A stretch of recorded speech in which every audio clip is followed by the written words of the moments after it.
a professor of psychology here at KU, and I serve as the convener of the Council of Distinguished Professors at KU.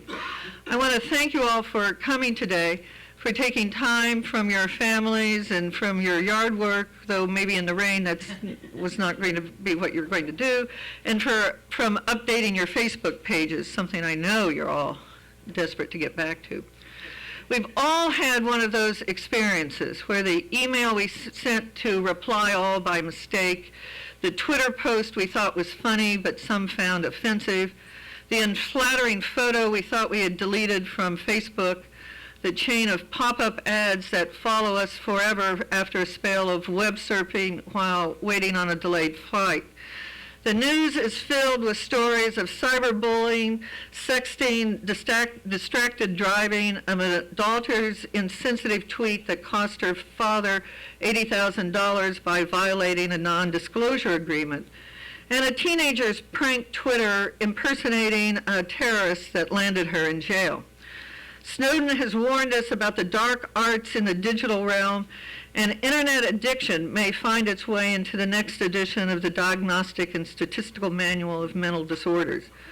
Meanwhile, the State Department is trolling, another new word, jihadists. Turkey has banned YouTube, and Senator Ted Cruz has found that his followers on Facebook actually do support Obamacare. Master satirist Stephen Colbert was the victim of a malicious tweet that offended many, and hashtag fake Jeff Withey has a loyal Twitter following at the University of Kentucky. As faculty members, we have an obligation to engage in scholarly inquiry and the right as well as the obligation to speak out, to use our professional training and expertise for civic engagement, scientific advancement, and scholarly commentary.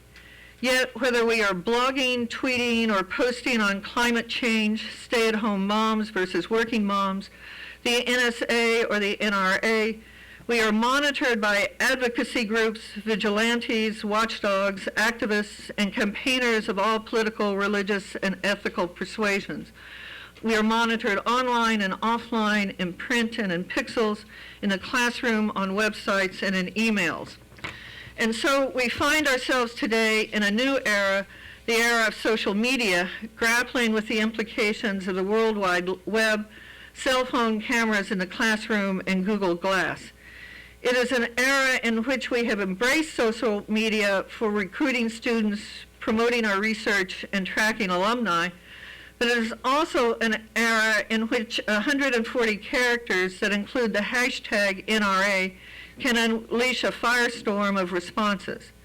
And unfortunately, it is an era in which the Kansas Board of Regents was recognized by a Thomas Jefferson Center for the Protection of Free Expression with a Jefferson Muzzle Award.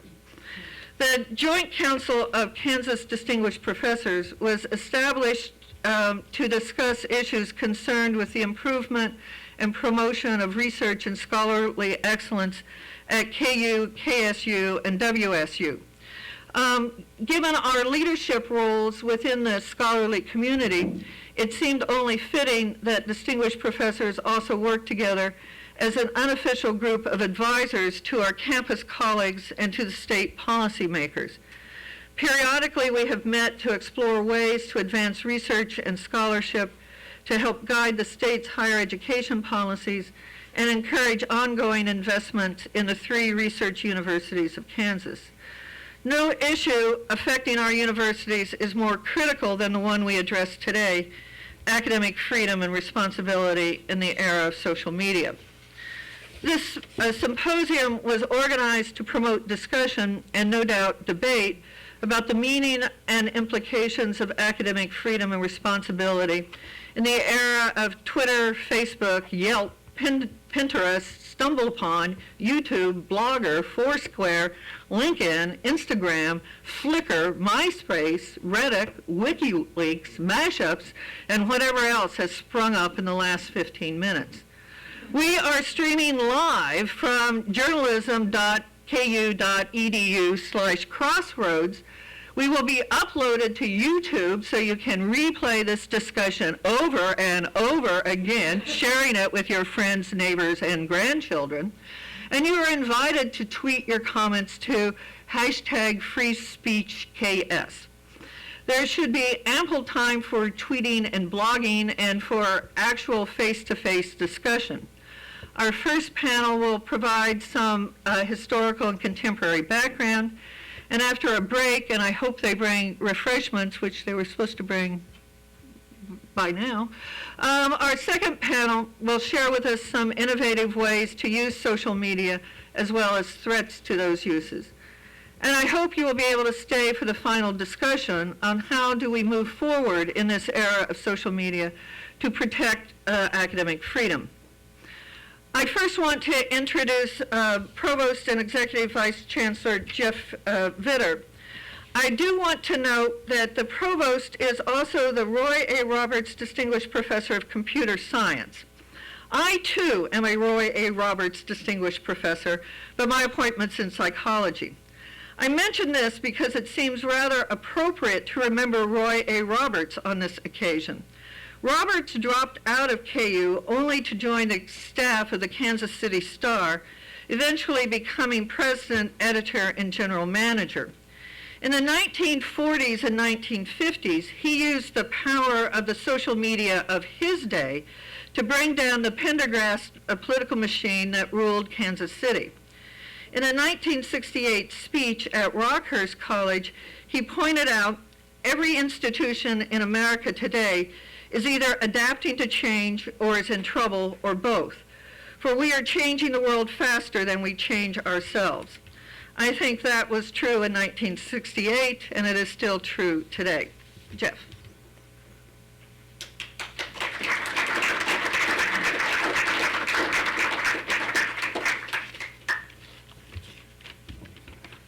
Thank you, Susan, and thank everyone for being here today. I want to welcome all of our colleagues from, of course, KU, but K-State, Wichita State, as well as from, I think there are folks perhaps from Emporia State and Wichita State, or Pittsburgh State, as well as Fort Hays.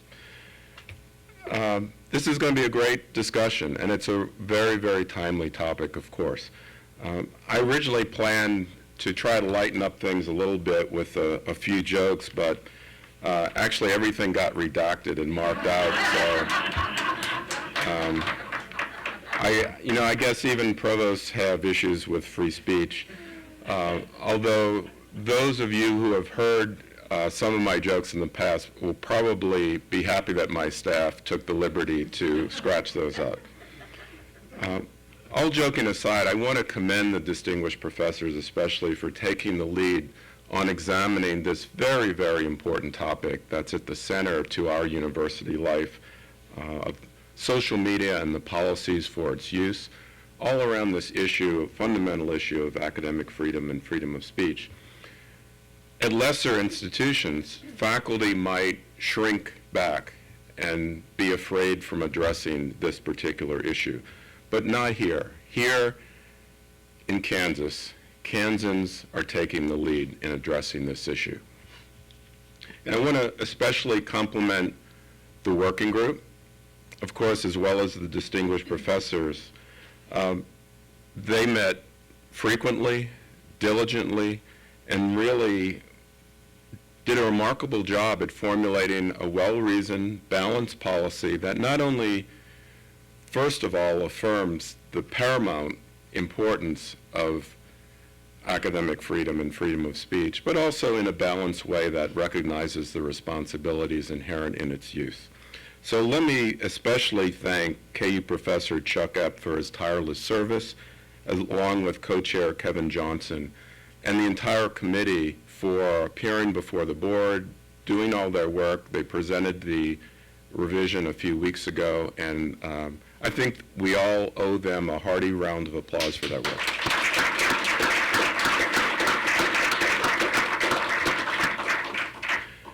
We actually had a meeting of the Faculty Senate on Thursday here at KU, and I think it's without question that this report, the working group revision, got extremely uniform accolades all across Kansas. In fact, at that Senate meeting, it was described as the most praised and respected report that was ever considered in this university.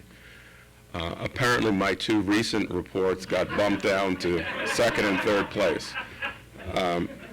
But let me say a little bit about where we are now. Fred Logan visited campus 2 days ago. It was part of his visit to all the campuses at KU. It just happened to be that the KU visit was exactly in the middle of all of this discussion, so you can imagine what the main topic was at that meeting. And we're going to see probably this coming week the Board of Regents revisions to the social media policy as a result of the revisions that were presented to them a few weeks ago. And they're going to be out for public comment, which I think is a very positive thing. I think clearly the overwhelming majority of people in universities would have preferred to see that working group report, and we will have to wait and see how the revisions come out. It's very, very heartening to hear that a large part of the language, much of the verbiage that was in the working group report will be present in the revisions. And I think it's important to keep in mind, and I want to emphasize, that the Board of Regents is being very purposeful in working to, frankly, protect the universities, KU, but all of the universities, and they're doing this with the best of intentions so as to assist universities in building a trustful relationship with the legislature in Kansas, to build that kind of working relationship that will secure strong support for higher education going into the future. And that brings me back to this question of leadership. You know, taking a leadership role is befitting major public international research universities. And issues of freedom of speech in this age of social media are very deep and very complex. And rather than shy away, we have the opportunity to be national leaders in examining these very complex issues, the nuances of these particular concerns that arise, and in so doing emphasize the tremendous intellectual discovery that's going on at all of our institutions.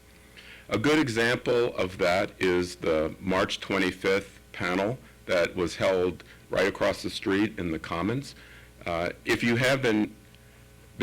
were not able to attend or haven't been able to hear it already, I urge you to go to the Commons website. You can watch the video. It is truly a stellar presentation by national experts, and the discussion was extremely, I think, enlightening as well, and it sets the stage for a lot of these particular issues. Today is another opportunity for advancing and highlighting our intellectual vibrancy as evidenced by how we investigate this particular issue.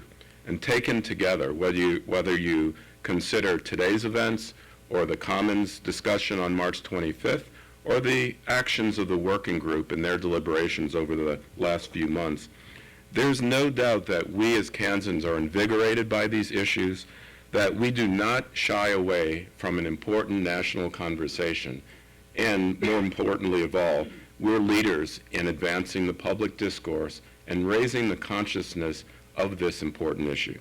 So thank you for being here today and advancing that conversation and bringing visibility to why we at Kansas have so much to be proud of, and this is just one example of how we are examining from an intellectual point of view an important issue that's going to be facing the entire nation. So thank you for being here. Rock chalk and go Wildcats, Shockers, Hornets, Gorillas, Tigers, and Jaydocs. Thanks.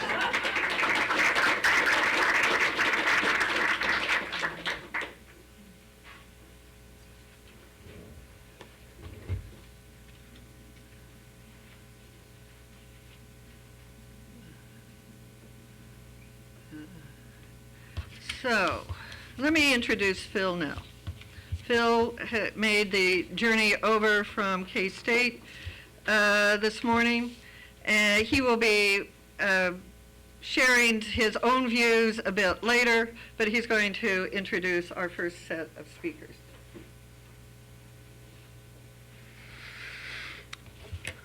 Good afternoon. I will just give names and titles and the title of the talk, and that's about all I'm going to do for introductions. First, we have Mabel L. Rice, who is Merrill Distinguished Professor of Speech, Language, and Hearing here at KU, and she will speak to us about serving the public tradition of a public research university.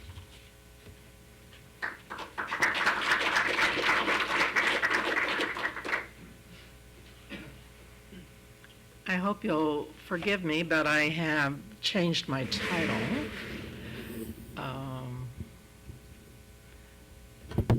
To talk about academic freedom in public universities following the legacy of the Founding Fathers. We're going to step back a little bit as we move into this topic away from the contemporary world of social media into the world of the public universities and the legacy of the Founding Fathers and their support for the notion of public universities and how this bears on our topic of today. Public universities, we are here in the great Midwest. We live with these institutions and we sort of take them as a given.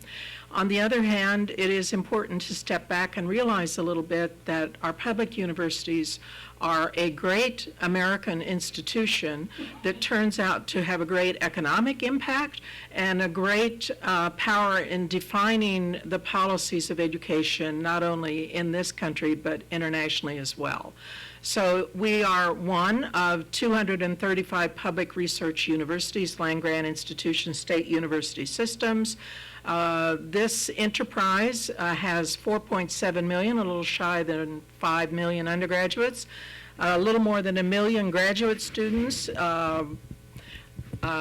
disseminates, awards more than 1 million degrees on an annual basis, and employs more than 1 million faculty and staff. Also, this enterprise conducts $41 billion in university-based research. These statistics are coming from the website of the Association of Public and Land-Grant Universities. So we might think that this is a humble operation, but in fact it is not. It is a driver of educational standards nationally and internationally, and one that we should take ownership of and take quite seriously in our role as a participant in this grand exercise. This public university initiative had some well-known historical benchmarks. The first public universities in the U.S., well, in the way of data analytics, it turns out to be not straightforward. It depends upon how you define first. The University of Georgia can claim priority as being the first chartered by the state in 1785, and it opened in 1801. The University of North Carolina at Chapel Hill also takes precedence as being first. It was chartered in 1789 and opened in 1795, so it was the first public university to be opened. The College of William and Mary was founded by royal charter in 1693 and accepted public funding from the Commonwealth of Virginia in 1906. So depending upon how you look at it, our historical roots begin in 1693 or in 1785 or in 1795. Close on, I want to draw attention to the University of Virginia that was founded in 1819 by Thomas Jefferson, because we are going to return to his leadership here. Moving into our region, the first public universities west of the Mississippi are the great University of Missouri, 1839, the University of Kansas, 1854, Kansas State University, 1863. We'll talk about the timing of that. And Wichita State University of our group, this one has the most interesting storyline. It was founded in 1926 as a municipal university, and that in turn was first a private university, and in 1964 became a state university. So right here in our immediate area, we have some very interesting stories as to how these institutions became founded, how they're part of this great public commitment to higher education, and how it is we're all in the room together today. Well, of course, not Missouri. We didn't invite them. All right. There are well-known federal influences that established this great infrastructure. A primary one was driven by the need for agricultural colleges. This led to the Morrill Act, signed by Abraham Lincoln, July 2nd, 1862. It has an interesting political backstory, this act, the Morrill Act. Representative Justin Smith Morrill of Vermont was the one who introduced the bill. In the way of these things, Senator Trumbull of Illinois initiated the process for the bill, but they felt that it would have a better chance of being passed through the legislature, Congress at that time, if it were introduced by an Eastern representative. The land most instrumentally provided land, or the act most instrumentally provided land based on the number of senators and representatives per state. So it was 30,000 acres of federal land for each member of Congress the state had as of the census of 1860. So the enterprise was established by strategic use of federal land as the basis for establishing these great public universities. Also of interest is the aims were to teach military tactics, engineering, and agriculture.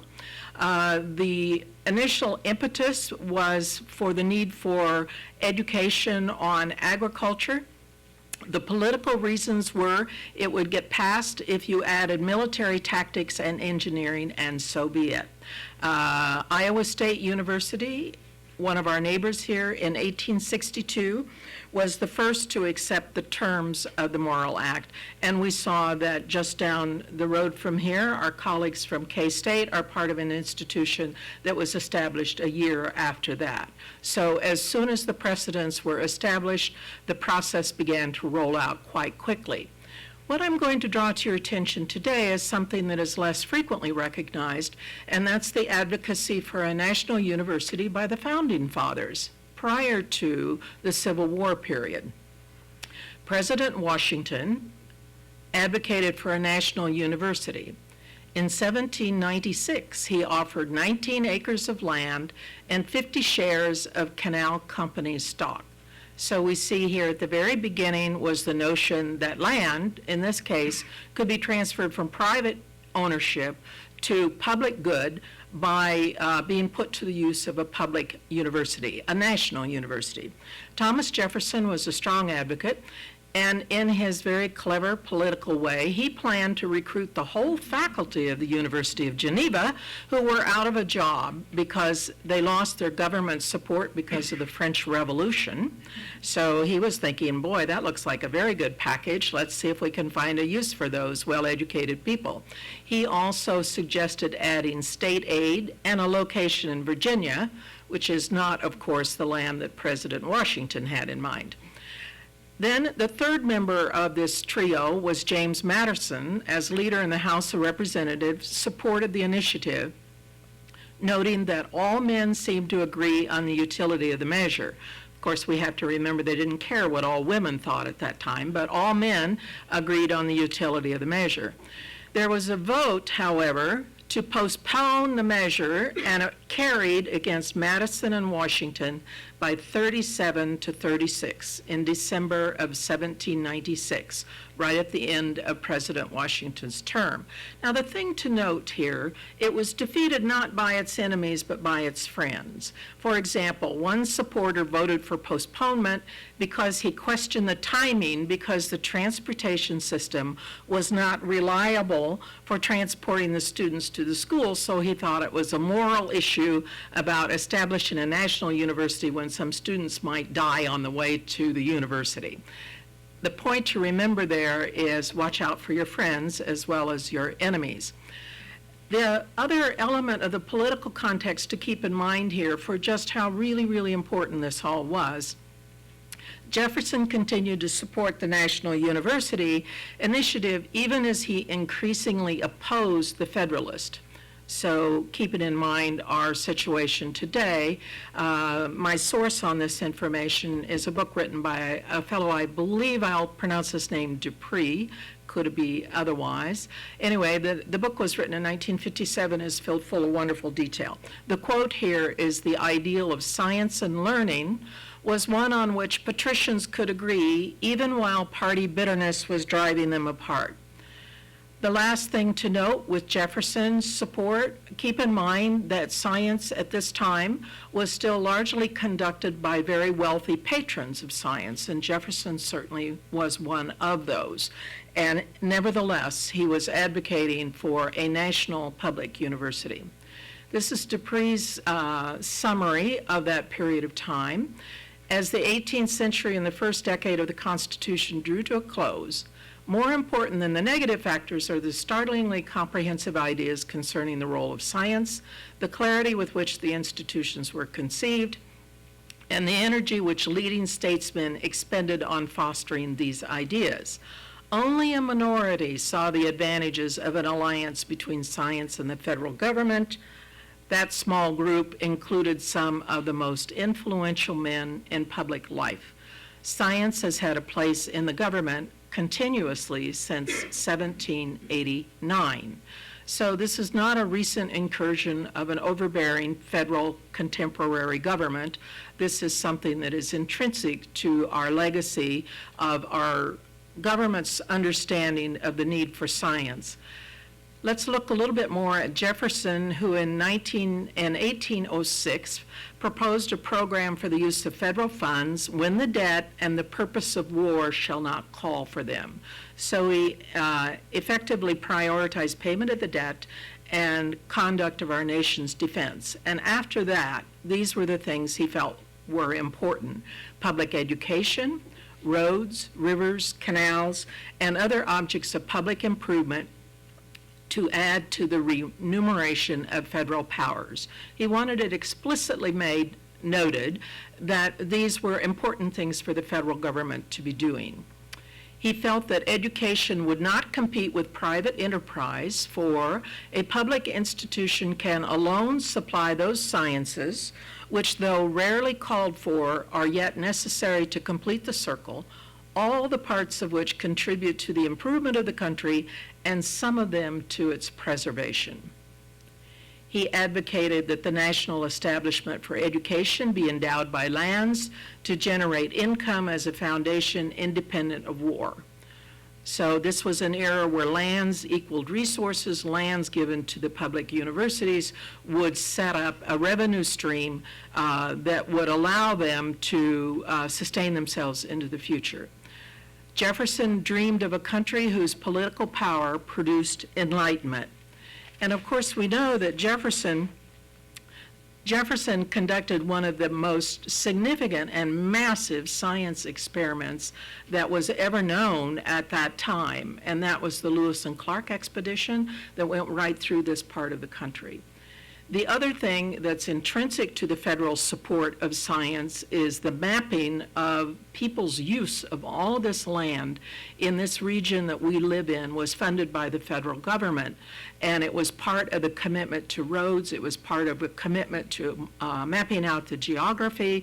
It was part of a commitment to enhancing what was known about the natural world, all of which remain part of our national commitment to science and other sources of enlightenment. So let me suggest that we have some relevant points here in the context of today's discussion of academic freedoms, freedom of expression, and social media. The first one is, and it seems to me this gets lost in some of our dialogues that we're involved in today, but the first point is that the enlightened men who articulated our Bill of Rights and drafted our Constitution saw the need for public universities to contribute to the improvement of the country and to its preservation. The second point is they had to repeatedly advocate and argue for these beliefs, even among those friendly to the basic premises. The third point is that the legacy of their advocacy is a great and proven system of public universities that still aim for enlightenment and public good. And the last is my reading of this, is that it is our privilege and our obligation to continue that tradition in our ongoing discussions and debates. And I am so thrilled that we have today's opportunity to do that with an audience. As I look among you, I know that there are people who have thought deeply about these issues. And I also want to express my deep appreciation for the strong support of our public university administrations that we have with us here in the room today as well. We all have a lot of work in front of us, but it would be less than honoring our legacy, the legacy that we have to work with, if we are unable to complete the tasks put in front of us. There will be real consequences for the health of these public universities if we do anything less. Thank you.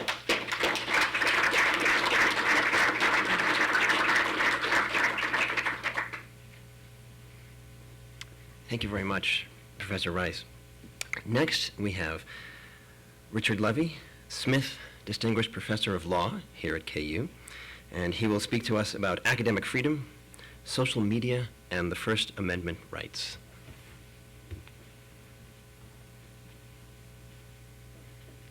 Let me see if I can get my PowerPoint to work.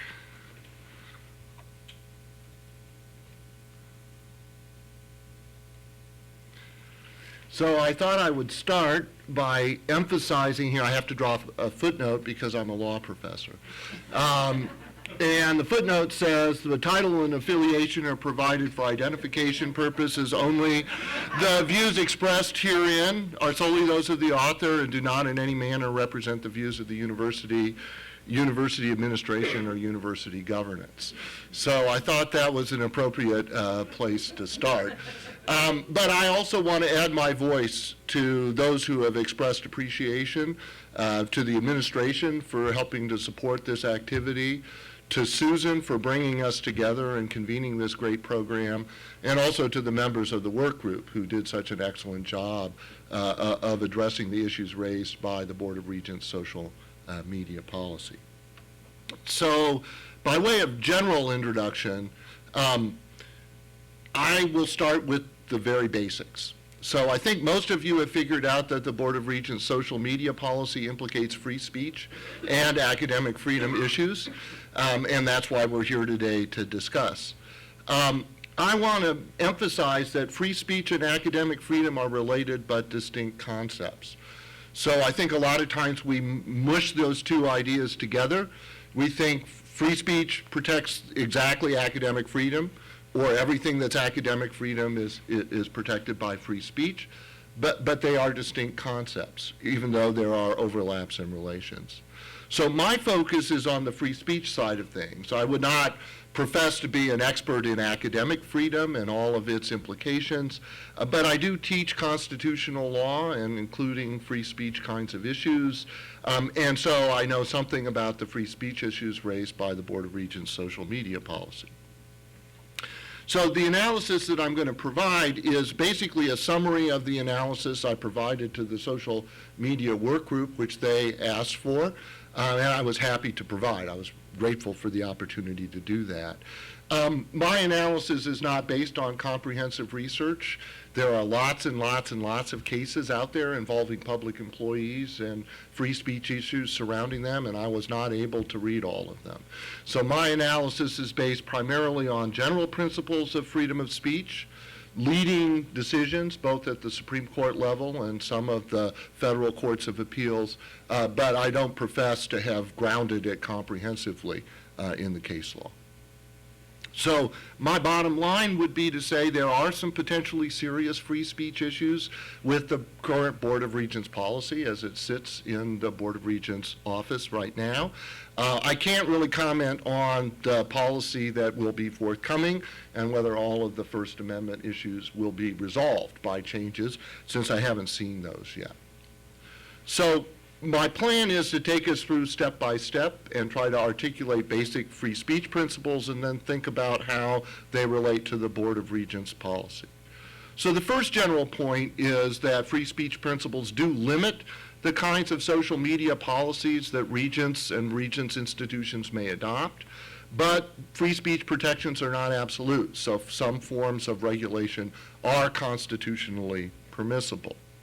So first of all, free speech limits apply to all government actors. If you read the First Amendment, it says Congress shall make no law abridging the freedom of speech, but it's never been thought to apply only to Congress. So it's always thought to apply to all federal governmental institutions. And in the early part of the 20th century, under a doctrine called the incorporation doctrine, the First Amendment was incorporated into the 14th Amendment of the Constitution and made applicable to states. And so because the regents are a state agency and the University of Kansas is a state agency, those institutions are subject to the limits of the First Amendment in the policies that they adopt. And therefore, any policy of the Board of Regents or the University of Kansas would have to meet those basic requirements. On the other hand, free speech is phrased in absolute terms, but it's never been understood as an absolute requirement. So the First Amendment again says Congress shall make no law abridging freedom of speech. And if you took that literally, you would think that no law means no law. But the Supreme Court has long held that the protections of free speech are not absolute, and that in some circumstances, most famously falsely shouting fire in a crowded theater, the government can in fact restrict speech.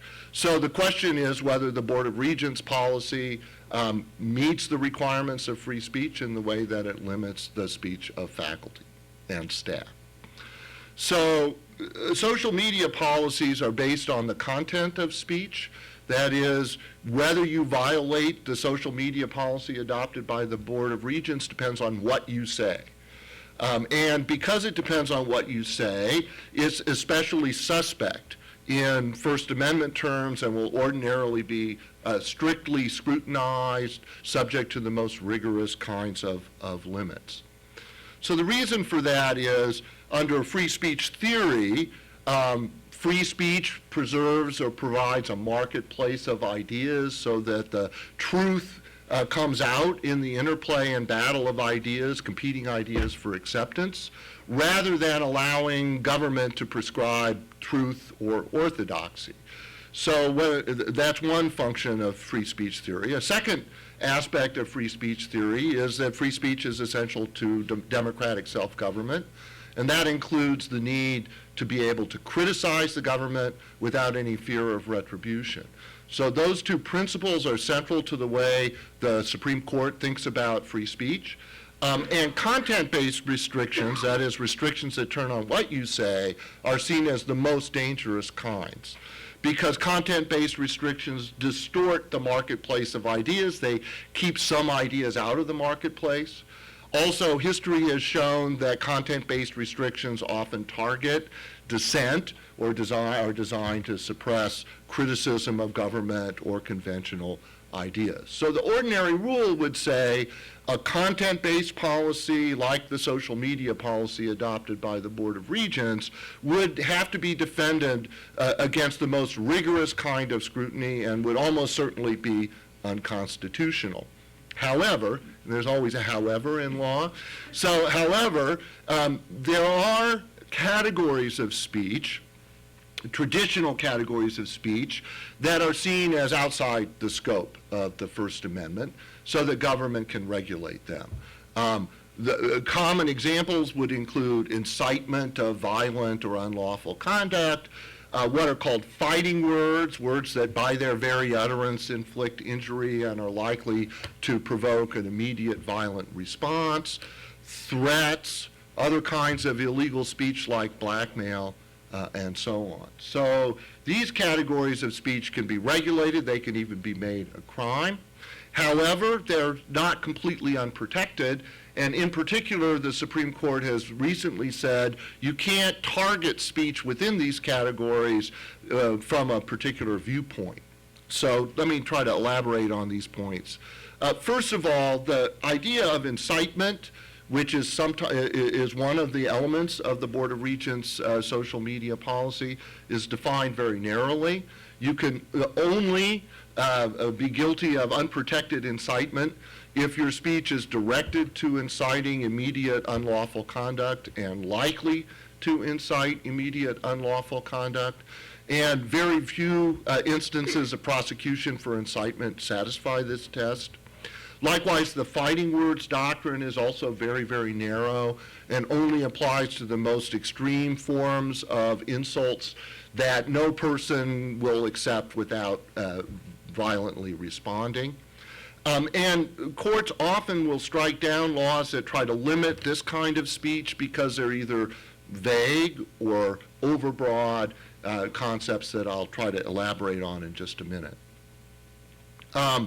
So the second key point is that if you have a law or policy restricting these categories, you can't target a subcategory to suppress unpopular ideas. The most common application of this principle would be hate speech codes. So although many forms of hate speech would be fighting words, and a law that prohibited fighting words would be okay, you can't pick only the fighting words that are racist in character and then leave fighting words that are anti-racist unpunished. That's targeting a particular viewpoint, and the Supreme Court has said that kind of a rule is unconstitutional. So whatever social media policies target particularly inciting kinds of speech or speech that might constitute fighting words have to be even-handed in terms of the kinds of viewpoints that they would prohibit.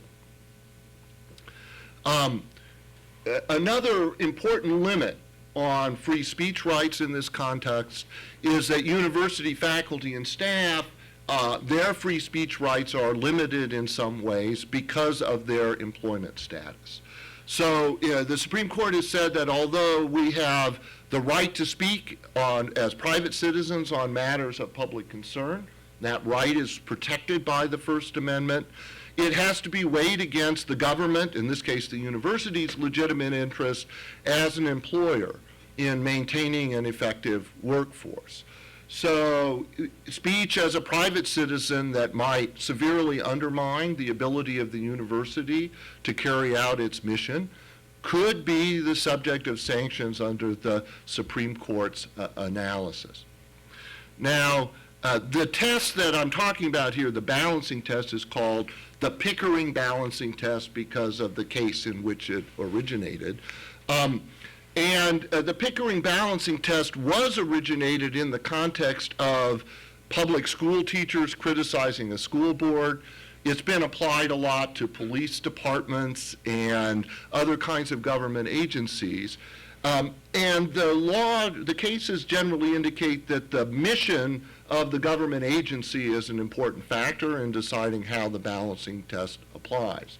Since the university's mission and the principle of academic freedom include open inquiry and the ability to express a broad range of opinions without fear of sanction, it's likely that the balancing test would be applied with a thumb very heavily on the scale of free speech, and that it would be especially difficult for a university to discipline a faculty or staff member for their speech as private citizens on matters of public concern. So the discipline and efficiency of the police department is a different kind of consideration than the interests of the university. And the courts would likely recognize the university's special need to recognize free speech. Now, one of the biggest problems, I think, for many with the Board of Regents policy is that the Pickering test is designed as a test to evaluate what administrators do when they take employment-related actions. It's not designed as a test or a standard for speech or conduct that speakers pay attention to. It's not designed as a rule for speakers to follow. It's designed as a rule for administrators to follow. And as such, it may not give enough guidance to speakers about what they may or may not say, which is something I want to talk about again in just a little bit more in just a minute. So another important feature when we're talking about public employees is that when they're speaking not as private citizens on matters of public concern, but rather in the performance of their duties. The Supreme Court has said they have no free speech rights, that speech is not protected at all by the First Amendment. That's a case called Garcetti versus Sabalos, for those of you who want to look it up. That case involved a lawyer working for the district attorney's office in L.A. who basically refused to toe the line to what his superior wanted him to say. And the Supreme Court said, well, he was working as a prosecutor for the city. He had to say what the city wanted him to say. He couldn't claim any First Amendment rights. Now, pointedly, the Supreme Court in that case said, we're not talking about academic institutions. We're not talking about academic teaching or writing, and the same rule might not apply. So that's a kind of open area which is unclear. So since the court expressly stated that universities might be different because of the principle of academic freedom, lower courts have to address this issue, and the results are mixed. So a lot of cases have said the Garcetti rule applies and gone ahead and said no First Amendment rights, but few, if any, of those cases involve academic teaching or writing, scholarship, etc., that would be squarely within the scope of academic freedom. And the more recent decisions, particularly there's a couple of United States Court of Appeals decisions that have said the Garcetti rule does not apply to academics, and therefore the Pickering balancing test would continue to apply even to work-related speech that academics are engaged in. So that's an area of uncertainty. Still, the Board of Regents policy as it currently stands would appear to say that any time anything we do that's work-related is contrary to the interests of the university, we could be disciplined.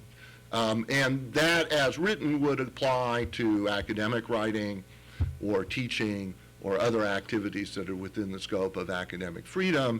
I would say that's a very serious First Amendment issue under the policy as it currently stands. And I would, if I were giving legal advice to the Board of Regents, I would say that you're exposed, I guess I would say, if this policy stays in place as written. Now, I want to talk about two special doctrines that are relevant to what's going on with the social media policy. The first one's called the overbreadth doctrine. And under the overbreadth doctrine, if you're targeting speech that's unprotected, but your law is too broad, it sweeps too broadly and brings it some protected speech, it's unconstitutional. So that's a kind of special rule to make sure that we keep speech-related regulations in check, that well-intentioned regulations of speech don't sweep too broadly and chill or target protected speech.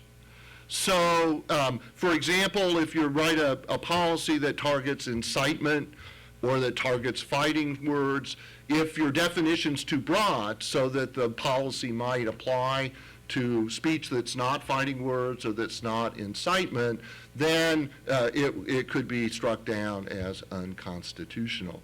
Now, the Regents' policy didn't target fighting words, but it did target incitement. And in the wording of the current policy doesn't adhere to the narrow definition as articulated by Supreme Court cases and might be overbroad because it doesn't require an intent to incite or that incitement is likely to occur. So that's a potential issue as well with the policy as it's currently drafted. In a broader sense, I've been trying to figure out how you could ever use social media in a way that would violate the incitement principle or the fighting words doctrine. Those usually require a much more direct face-to-face contact, much greater immediacy of the likely outcome than we would ever see with social media post. And so I think it would be hard to write a social media policy that would ever reach speech and that would constitute incitement or fighting words. Finally, we have the vagueness doctrine. So under the vagueness doctrine, if a law regulates speech, it has to be sufficiently clear to put speakers on notice of what speech is prohibited and to prevent arbitrary and discriminatory enforcement of the law. And this is a general due process doctrine, not just a free speech doctrine, but it has special weight in the context of free speech. And the court's much more likely to strike down a law regulating speech as unconstitutionally vague.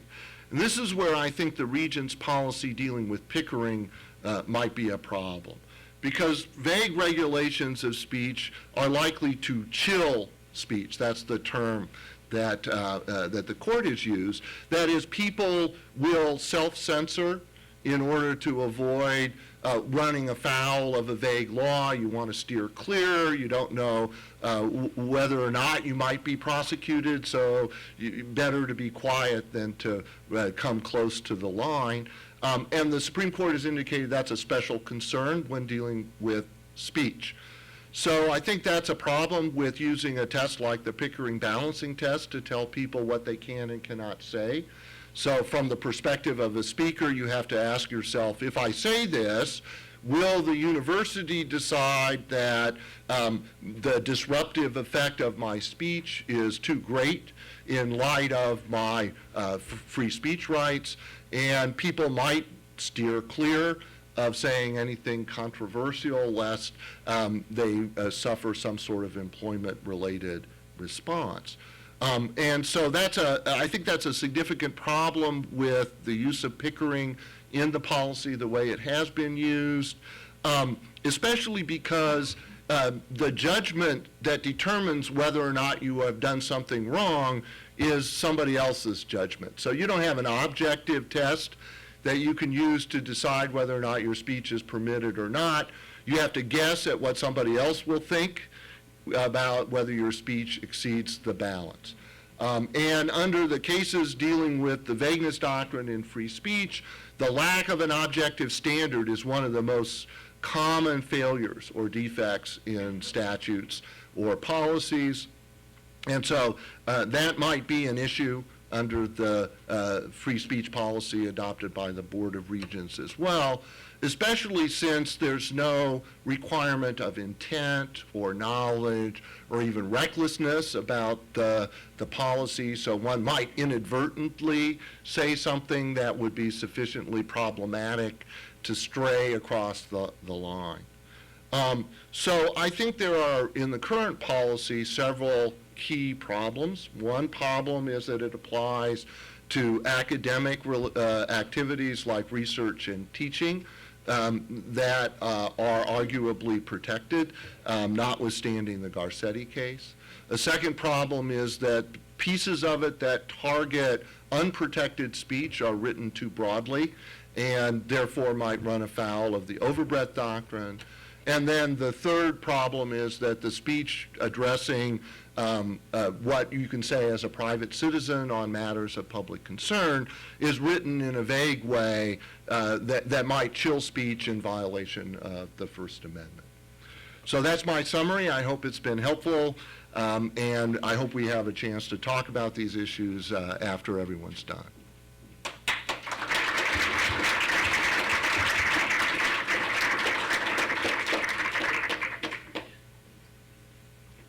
Thanks very much. I wish I'd heard that before I wrote my remarks, as you'll see. Next, we have Charles Epp, who is Professor of Public Affairs and Administration at KU, and Kevin Johnson, Professor, School of Business and General Counsel at ESU. And this is the report on the Kansas Board of Regents work group on the social media policy. So a report from the group who were there now.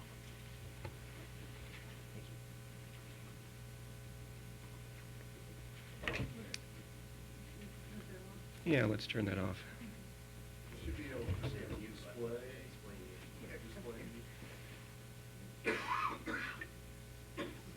I guess muting would be appropriate. Oh, no, I probably didn't want to do that. Display mute. There you go. Did I turn it? No? Let's try it again. All right. All right.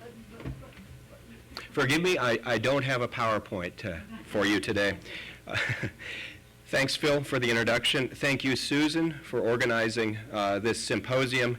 And I especially want to thank the distinguished professors of Kansas universities who've led the effort over the last number of months. They've been an inspiration. And finally, I want to thank the leaders of the universities, and especially Chancellor Gray Little here and Provost David Vitter, whose support for academic freedom has been crystal clear throughout the process. Thank you.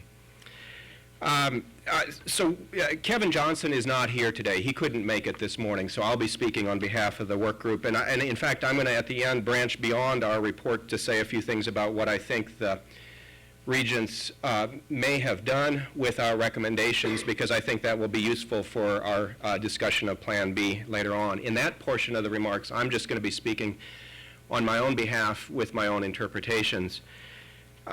First, I'd like to say just a little bit about the process that we used. As you know, when the controversy burst forth in December and early January, the Regents decided that they should get some advice from faculty and staff, and so they formed a work group.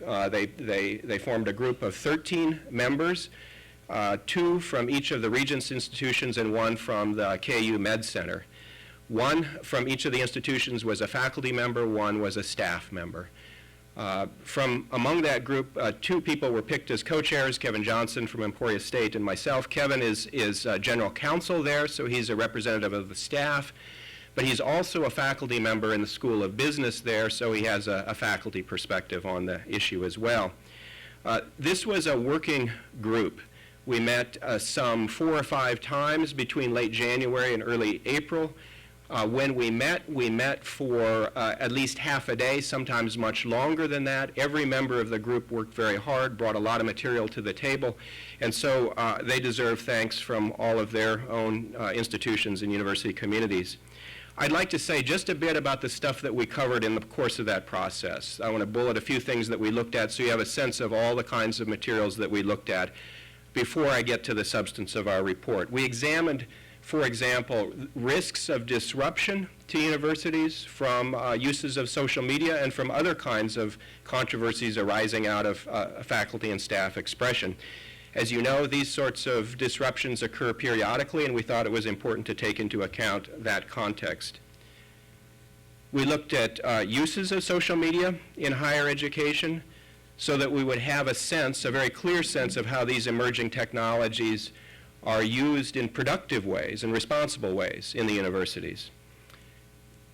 We examined the principles of academic freedom and responsibility as these have been articulated by the American Association of University Professors, and also as they've been institutionalized in the policies of various universities across the country. We examined First Amendment law, and on this we had an excellent report from Professor Rick Levy that you've heard about here. And I want to thank him particularly for the helpfulness of that report, which we used throughout our process, our discussions. We finally examined social media policies at universities across the country to look at how these policies have been developed. If you've seen our report, you know that we found that those policies are universally advisory rather than disciplinary. And that formed a basis for our suggestion to move to an advisory policy in the state of Kansas rather than a disciplinary policy. And then one last thing, we also looked at existing policies in Kansas universities to see how they might be used or how they can be used to address misuses of social media that already, these policies are already in place. We don't necessarily need, we found, an additional social media policy to fill any gap on this question. So let me talk now about our report, what we generated out of all of these analyses. Basically, we suggest shifting the premise of the social media policy that the Regents have developed. The board's policy starts from the premise that uses of social media represent a unique risk to the universities because of the disruptions that can arise in response to inflammatory tweets and the like, and that this risk is best addressed through legal tools provided by court decisions governing the speech of public employees. In the view of the work group, those premises are not a good place to start in developing a policy that is to guide expression in universities for a couple reasons, and I want to just note them quickly and then move on to some broader issues. First, social media are very useful and valuable forms of communication in supporting the research and teaching missions of the universities, and we felt that their responsible use should be encouraged rather than discouraged with a punitive policy. Second, and here I'm going to build on Professor Levy's analysis, the law governing public employee speech is at best awkwardly applied in a higher education context. Most case law in this area addresses speech by employees in other types of government agencies, as he's mentioned. For example, the speech of police officers in police departments. Key court decisions in these areas increasingly authorize these kinds of agencies to control the speech of their employees to better serve the agency's interests. And these precedents seem an imperfect fit, as I say at best, to the higher education context. I want to return to that point and build on it in just a bit. Now, in contrast to that premise, risks of social media, the law governing employee speech is the way to proceed. The work group based our recommendation on a very different premise, and I want to spell that out here for just a moment and then talk about the implications of that. The premise, if you've seen our report, of our report, is the mission of the public universities. And this mission is to serve the state. We are public institutions, but to serve it in a particular way, by advancing knowledge and by educating students. As we say in our report, this mission requires, as an essential condition, clear and unambiguous protection for the free exchange of ideas. This is commonly called academic freedom, as we all know, and our report talks about the meaning of this, and a couple elements that are well known and very important are, as the AAUP principles from 1940 state, full freedom in research and in the publication of the results, and freedom in the classroom in discussing the subject. But the mission of the universities also requires faculty and staff to honor an accompanying set of academic responsibilities. The most basic of these, in addition to meeting classes, doing service, and so forth, the most basic of these is to evaluate ideas according to the standards and procedures appropriate in each discipline, and not to evaluate ideas by whether they are popular or in keeping with current fashion, or by how controversial they are, or by how disruptive are people who dislike those ideas and seek to disrupt the university in response. And so, as we say in our report, the social media policy is, we think, so vigorously opposed in the university communities, not just because it intrudes on the free exchange of ideas, which it does, but it also is opposed because it's inconsistent with our deeply felt sense of responsibility, too, to evaluate ideas on the basis of their merit and not other grounds. So with this said, as a set of principles or operating premises, I'd like to discuss the two provisions of the social media policy now that are problematic in light of the principles of academic freedom and responsibility, with an emphasis on responsibility, and how we as a work group propose to revise those two provisions. The first of these provisions is provision 2 of the document. It's based on a Supreme Court decision called Garcetti versus Ceballos from 2006, and Rick Levy has just talked about it, but I want to amplify some of the things that he said. This decision held that the speech of public employees that is made pursuant to job duties is not protected by the First Amendment. And so the social media policy's second provision directly quotes that decision. It directly applies it within Kansas universities, and it uses that language to authorize discipline for uses of social media that are made pursuant to job duties and are contrary to the interests of the university. Since official duties within the university include teaching and research, this provision removes any protection for the core areas of professional speech traditionally protected by the principles of academic freedom.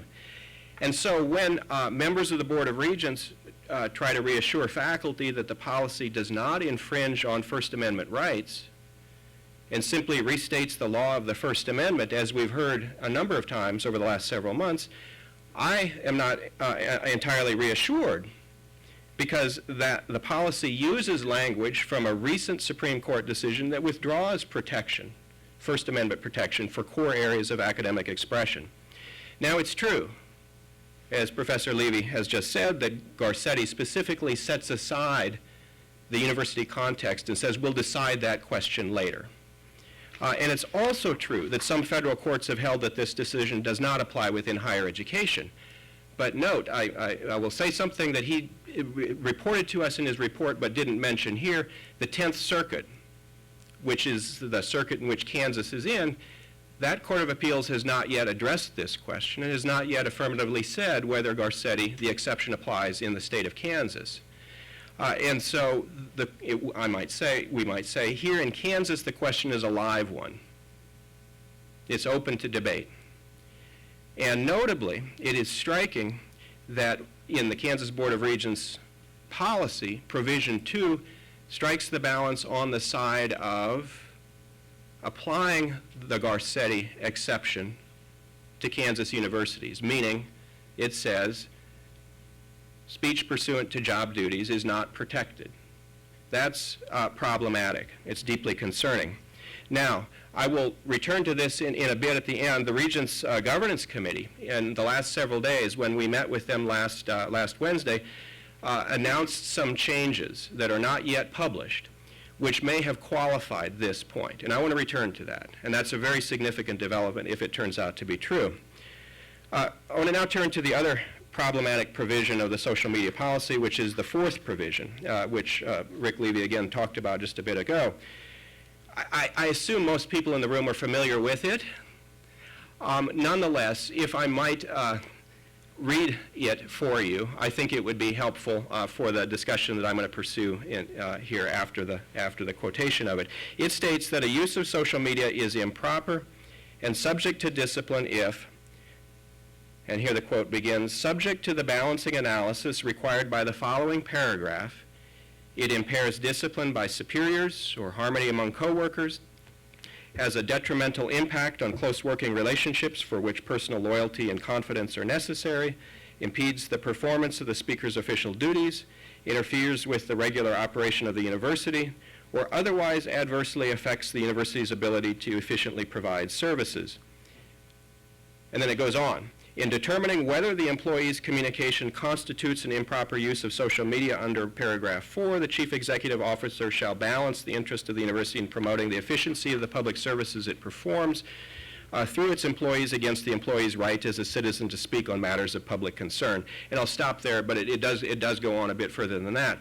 Now that's the famous or the infamous Pickering balancing test. And I'm told that lawyers know what this language means, what sorts of uses of social media are prohibited by it, or at least have a decent sense of that, but I have yet to meet a faculty or staff member who's not a lawyer who claims to know what that language means and what uses of social media are prohibited by it.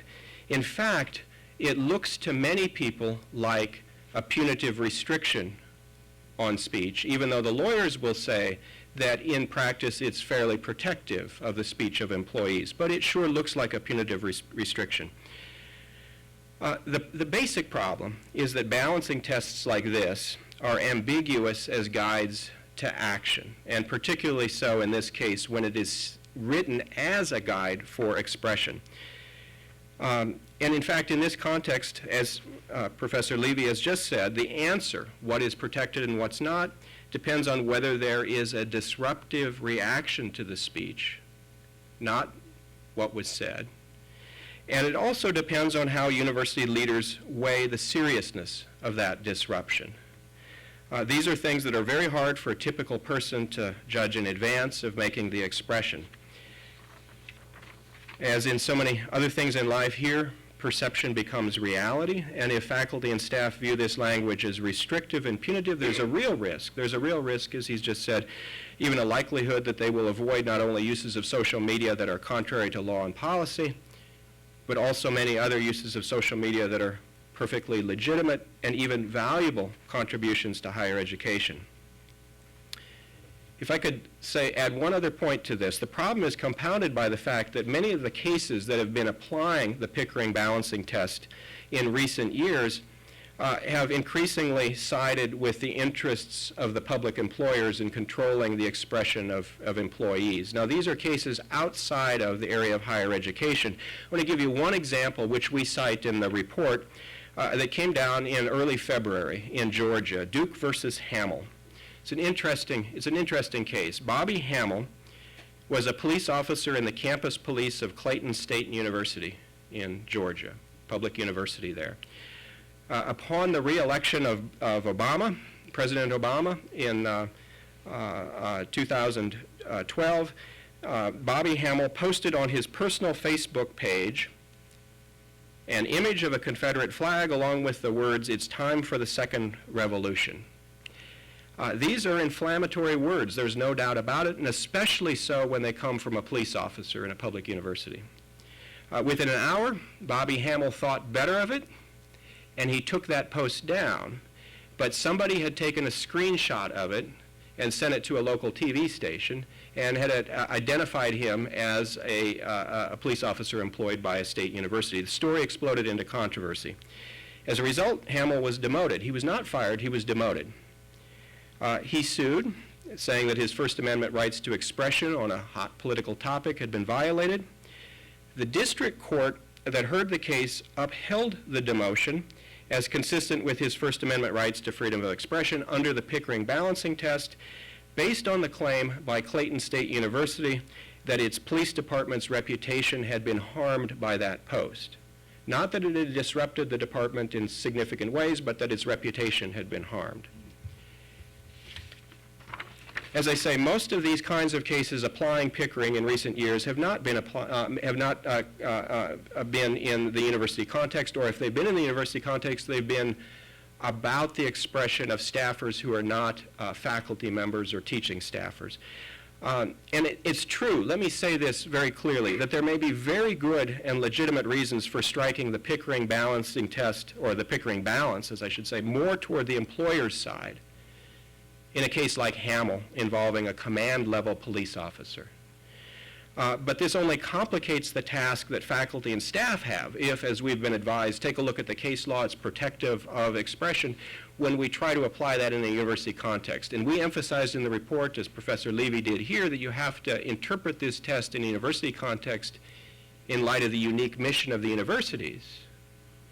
But for most faculty and staff who look at these cases, and they look at how they've come down, they say, oh my goodness, these are actually not as protective as we might like, and they get a sense that if applied here, there's trouble.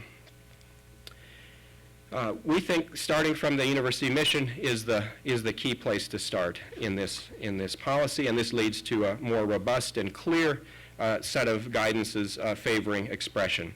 I'd like to now say a bit about our proposed revisions to the social media policy. And also here I'd like to say what I think the Board of Regents Governance Committee has done with those as a jumping off point for later discussions today. I want to emphasize that my interpretation of what they've done is based on a bunch of notes I took last Wednesday. And we haven't yet seen their language, so it is, some of this is a bit speculative, but some of it is, in my mind, I think, quite clear. We recommended, most basically, as you know, shifting the policy from a focus on discipline to a focus on advice. As you know, the Board of Regents has not gone with that. They're staying with a disciplinary policy, and for many faculty and staff, that's a real concern. But in other ways, they seem to have changed their language in pretty significant ways. And so let me run through some ways in which they have. I want to conclude after this list with my own sense of what this means. And again, this is an interpretation. It's in part, at this point, speculative. We recommended changing the overall tone of the policy based on our emphasis on the university missions and based on the importance of free speech in this and academic freedom in this context. I somewhat doubt that the tone of the entire policy will be changed in ways that we would have favored. But it's pretty clear that at least the first half of the language now will incorporate very clear expressions of support for the First Amendment and for academic freedom. That goes some bit, perhaps not as far as I would like, but some bit toward making that tone more friendly to the university environment. Is the glass half full or half empty? We will each interpret that at the end, but I think they're making progress on that point. We recommended beginning the policy with a preamble that states that its purpose is to encourage responsible uses of social media rather than its purpose being to punish. And apparently that will be there. We recommended including in the policy a forthright statement of support for the First Amendment. Apparently that will be there. We recommended, and here's a recommendation that I think is especially crucial as a matter of process. We recommended requiring that any discipline over uses of social media should be made not unilaterally by the CEOs as the original policy would have had it, but should be done through existing university disciplinary processes. The governance committee seems to have accepted that, although we'll have to see what the actual language is, but from the discussion last Wednesday, it seems as if they have accepted that, and that's a very good thing if they have. I think many of us would like to see an explicit endorsement of using peer review processes, especially for faculty. I'm not sure if that will be there. We'll see. What about the two really problematic provisions that I just discussed, Provision 2 and Provision 4? With regard to Provision 2, the Garcetti language provision, we, of course, the work group recommended striking it from the policy, simply removing it. We think it's deeply problematic. The governance committee is not going to do that. The language will remain exactly as it was before, but we also did something else which they seem to have accepted. We recommended replacing that provision with some explicit protections for expression in the areas of research, teaching, and shared governance. And we wrote that as essentially as exclusions from the policy. The policy shall not be used to affect expressions in the area of research, teaching, and shared governance.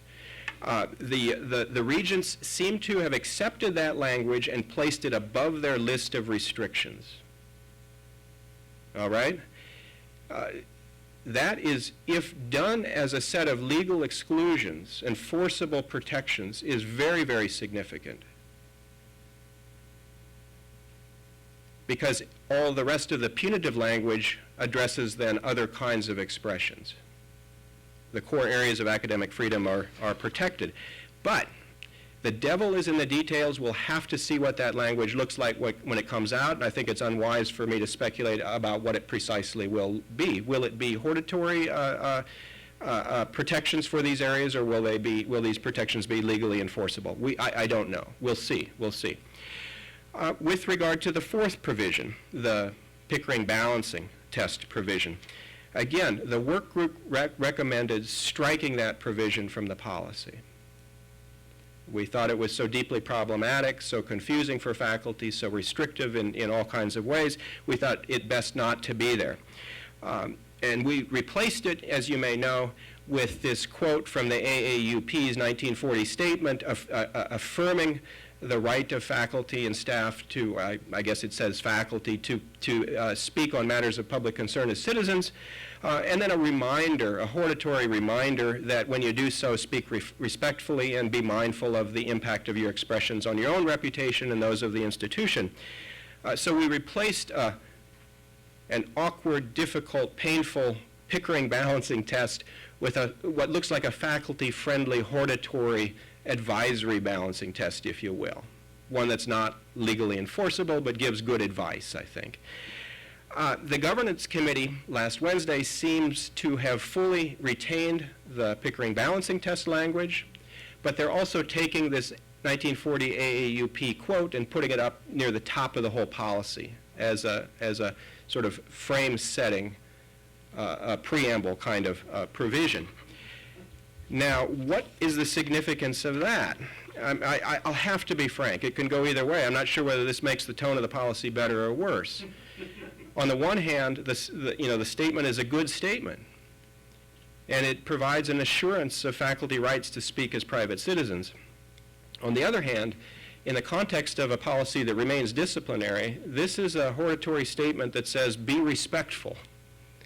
And we don't necessarily want to impose discipline when, according to somebody's interpretation, a faculty member has been disrespectful in an expression. Now, that isn't legally enforceable, of course, but some readers will say, this is problematic. Maybe I should be very careful in what I say as a result of this policy here.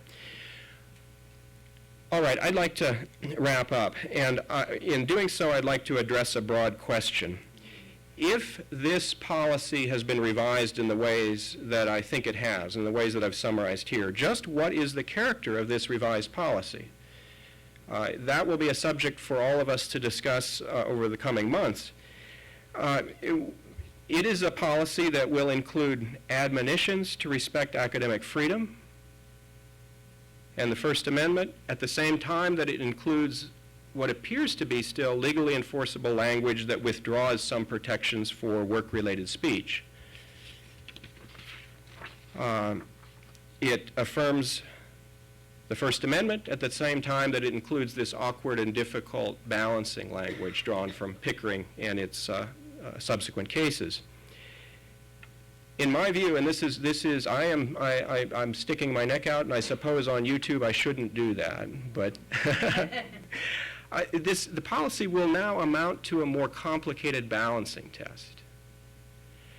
Let me say this. If we're going to have a balancing test, it's far better to have one that explicitly states up front that a big part of the balance are the values that are essential to a university community. Freedom for research, free expression and teaching, freedom and shared governance. That helps fill out the balance in ways that were distinctly absent in the original version. So if we're going to have a balancing test, it's good to have. I would rather we didn't have that test in there. I think it's still deeply problematic. But it seems to be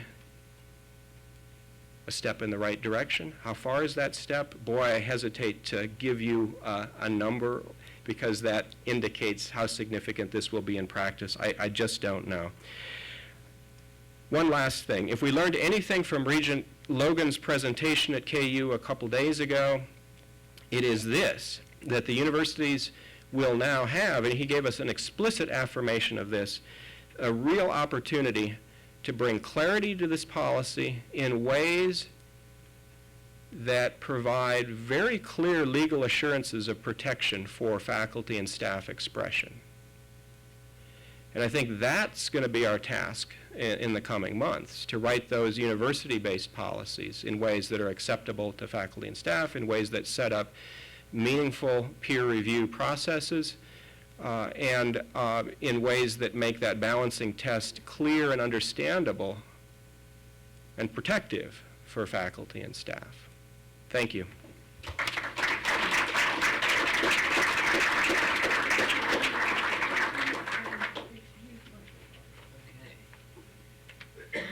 Thank you, everyone, for those illuminating talks. And we have time for questions, and we have microphones for the questions so that we can all hear you, but also so that the cameras can hear you for the live streaming part of this and the YouTube version. Your comments will be recorded and broadcast. So any questions about any of the presentations that we've just heard? Yes? See if that works. Is this working? Can you hear me? Can I address a question especially to the last? Perhaps introduce yourself. Surely, Jonathan Clark, I'm an historian at KU. I'm not a lawyer, but I'm fascinated by the law, and if perhaps I could address a question which is especially aimed at our two last speakers. It's a two-part question, really. The first part is to say that if the regents believe that their policy is based on a particular application of the Garcetti case, then will they not presume that the restrictions that they're urging in the sphere of social media apply also to all forms of expression by all state employees, including professors, whether they are in social media or not? In that case, the KBOR policy is probably much more extensive in its implications than even its revised version might lead us to think. And the second part of my question bears on it, which is this. The regents must have taken legal advice. Do we know from whom they took legal advice? Do we have confidence in the caliber of that legal advice? Or do we think that perhaps this is a document which is becoming legally incompetent, not expert, not safe as a premise for state policy?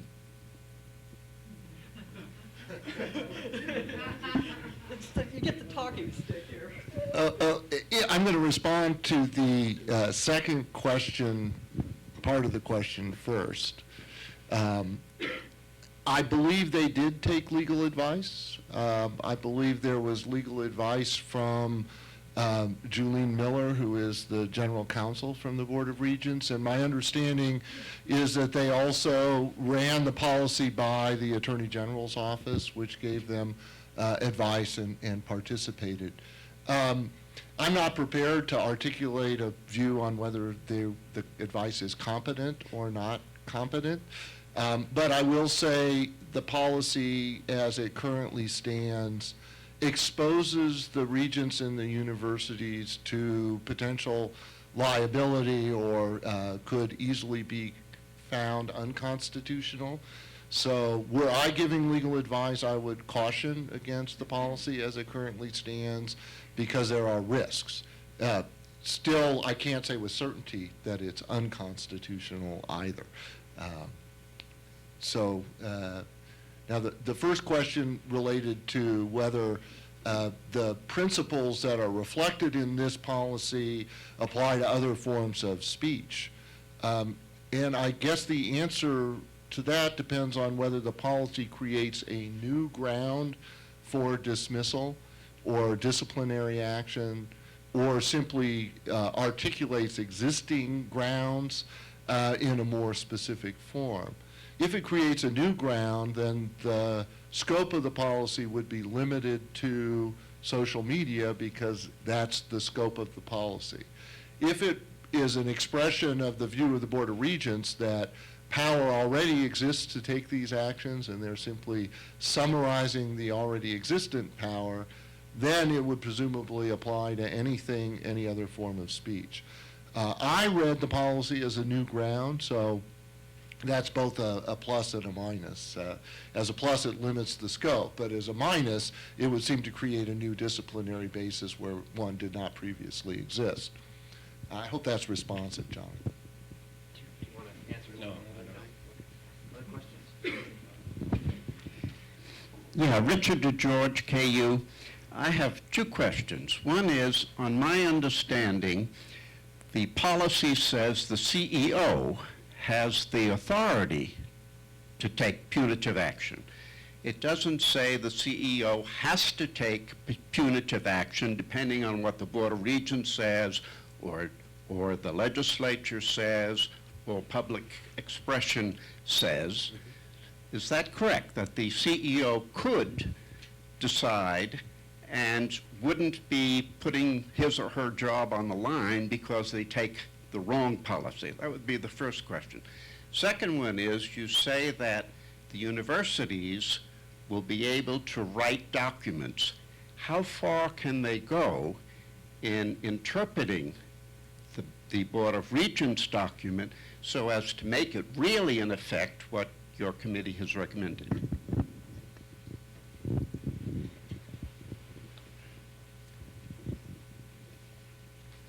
This will be a subject of debate over coming months, but it's my real sense from the signals that we're getting from the Board of Regents that the universities have broad latitude to write the policies that they think are appropriate within their settings.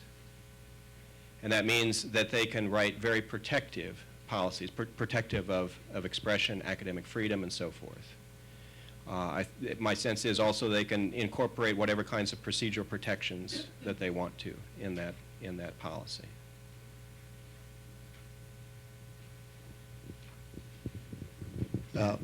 I guess I would just add, I do think the discretion given to the CEOs of the universities is something of a blessing and a curse for the CEOs of the universities. So without the policy, there is an extent to which a university official could go to politicians or others that are putting pressure on to take action and say, I have no authority to take action.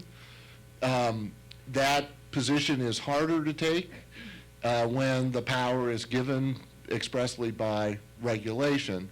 So I think it would require greater fortitude on the behalf of the university's leaders to stand up to political pressure as the policy now stands than before without the policy. Yes, I have a question. First of all, I'm Jonathan Mayhew. And I'd like to commend the work of this group. Where's the line of demarcation between one's private speech as a private citizen and speech that would be governed by Garcetti in terms of speech you're doing as part of your official duties, especially in terms of, social media? If I tweet something related to a blog post that I've written, is that part of my research, or is it part of my, it could have something to do with my research, or it could be my private opinion. So I'm not sure where that line of separation exists. It's a great question, and one of the challenges, this is an area called protections for what are called extramural speech. And one of the challenges is that for academics, the line is pretty blurry. And that's why the AAUP and universities across the country have always given pretty robust protections for what is called extramural speech, speaking as a citizen. A lot of times when we speak in public, what we say is based in our research or somewhat related to it. Now, on the other hand, sometimes what we say is entirely separate from our research. There's a gray area there. I think I should let Rick address what is pursuant to official duties under Garcetti. I have a sense of it, but I'll probably garble the answer to that. There is a legal definition of that. I guess I can't really add anything to what Chuck said, because I think that what's pursuant to your official duties, particularly in the academic setting, is entirely in the eye of the beholder. So as a constitutional law professor, I get asked to talk on constitutional issues all the time in public settings. I'm not being asked because, as a person, people like me. They're asking me because I have a position and a title that gives me credibility as a person who's knowledgeable on constitutional issues. So then that's why they want me. I'm not sure any of that is unrelated to my work. And I almost think as soon as you identify yourself as somebody who's a faculty member and you claim some credibility or expert knowledge as a faculty member on some subject, there's at least an argument to be made that that's pursuant to your official duties, because you're disseminating knowledge that you've acquired using your position as a faculty member. So I think that you're absolutely right to be very concerned that there's a broad line that might be drawn around official duties for academic speech. Yes, Harry Humphreys from Pittsburgh State University. I'm now the president of our union here, PSU Kenya, And the question I have is, of course, on December 18th, I was like everybody else, grading my exams and getting ready to go to Italy. I'm just wondering, how is the Board of Regents going to respond to the bad publicity they've got, not just in Kansas, but throughout the United States, and also with other parts of the world? I mean, this is really not just a Kansas issue. This happens to be one, I think, other universities. This hit the Chronicle of Higher Education and so on. Also, I just want to point out that I did consult with our lawyers, the K&E lawyers, and they seem to think that the constitutional argument is a kind of a weaker argument. They seem to think that really what you have is conditions of employment arguments that would be much stronger if if the other universities were organized. I'm just wondering what you folks think about that issue.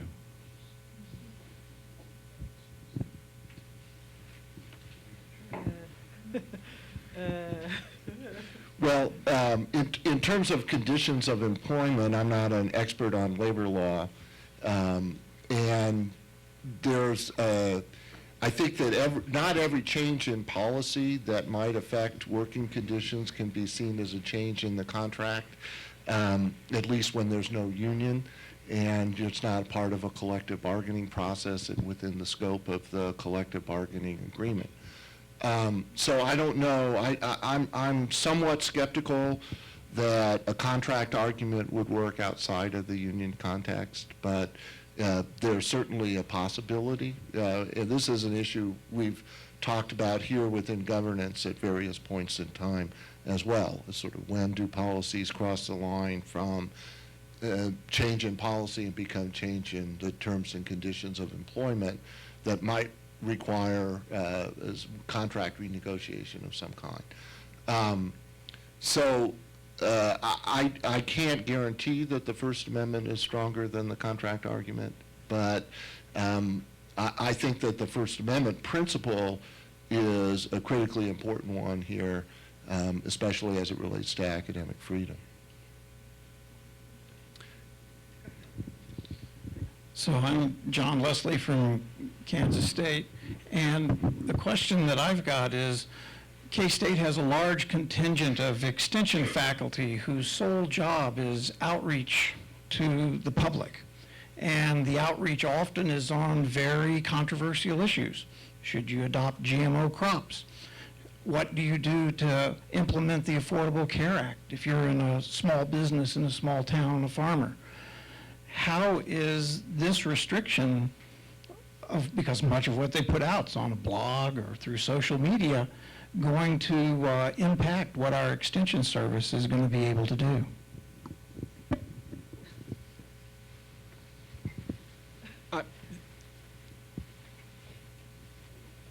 If the exclusions for research, teaching, and shared governance that we recommended should be in the policy, are in fact in the policy after the Board of Regents gets done with it, most of what you do in those areas should be completely protected, and you should have a full sense of security in that.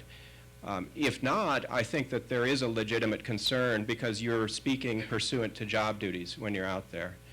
With regard to the second, the Pickering element, the balancing test, you know, it's ambiguous, but the test for whether you can be disciplined for an expression really is whether the response to the expression is so disruptive to the institution that it merits limiting expression. And as Rick has said, in a university context where open expression of ideas is highly valued because of the mission, it would take a lot for a university to say disruption outweighs the right to express in this area or to engage in continued discussion of ideas. Conceivably, there are instances in which that would occur.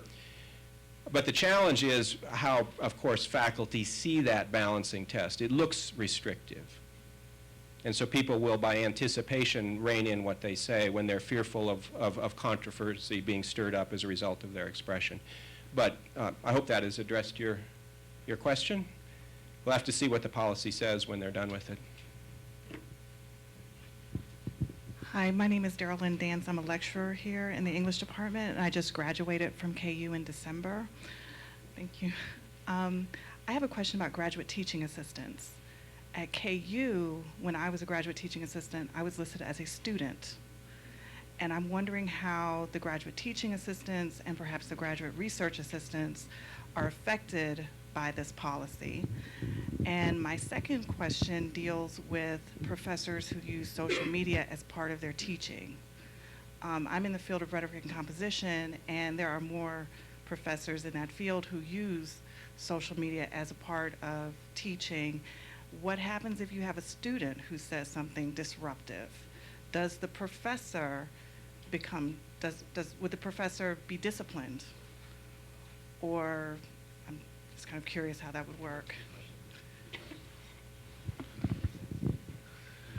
Well, I think that the social media policy, insofar as it applies to employment, would apply to the employment aspects of a graduate student's work. So if you're a TA, or if you're a research assistant, or working on a grant, or other kinds of activity, the policy would allow discipline in relation to that employment work. But it would not allow discipline of a student, or the removal from a program, for example, of a student. Now that might be small consolation if you need the employment in order to make your graduate studies work. As far as students are concerned, I don't think the policy speaks to students at all, and I don't believe that it places any obligation on faculty or staff to control the students or what they say. On the other hand, you already have an obligation as a member of the faculty or as a teacher to maintain a classroom environment. And if you're not doing your job of maintaining a classroom environment that's a good learning environment, that might be the basis for some sort of action independently under existing policies. And I guess that's an important general point for people to understand. Even without the social media policy, if you use social media in a way that violates policies, if you're harassing someone sexually or engaged in a pattern of threats or stalking or something like that, or you plagiarize using social media, all of those kinds of misconduct could provide the basis for disciplinary action, not because of the social media policy or not because social media is involved, but because the policies on academic integrity or sexual or racial harassment have been violated.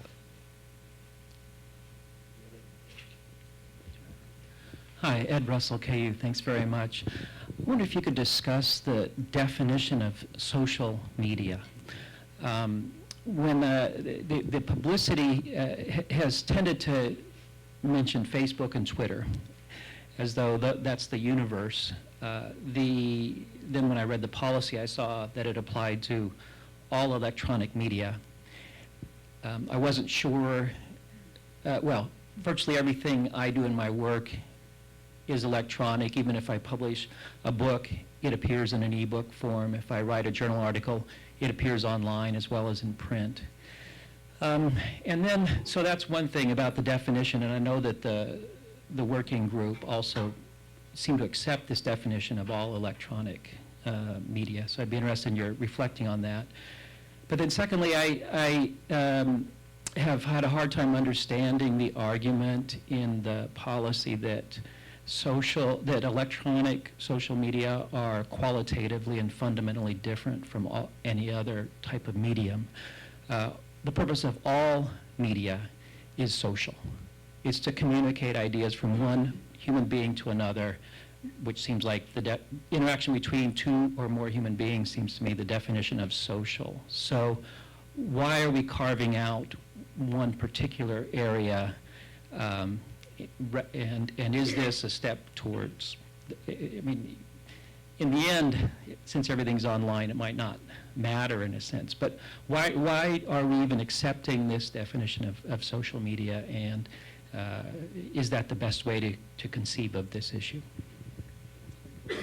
It's a great question, and you would have, I think, 100% agreement from all the members of the work group in most of the observations, all the observations that you made. We basically agreed with you that there shouldn't be a separate sort of policy for social media. And the tenor of our original proposal was to treat social media just like any other media and simply remind faculty and staff of the kinds of legal restrictions that already apply with any kind of expression.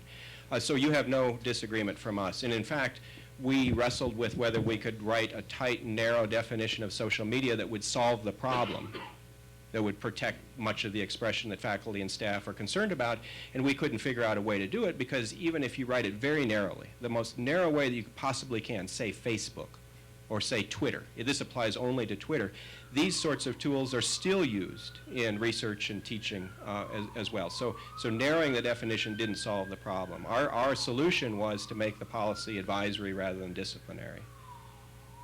Once you're in the business of writing a disciplinary policy, then you face all the problems that you just raised.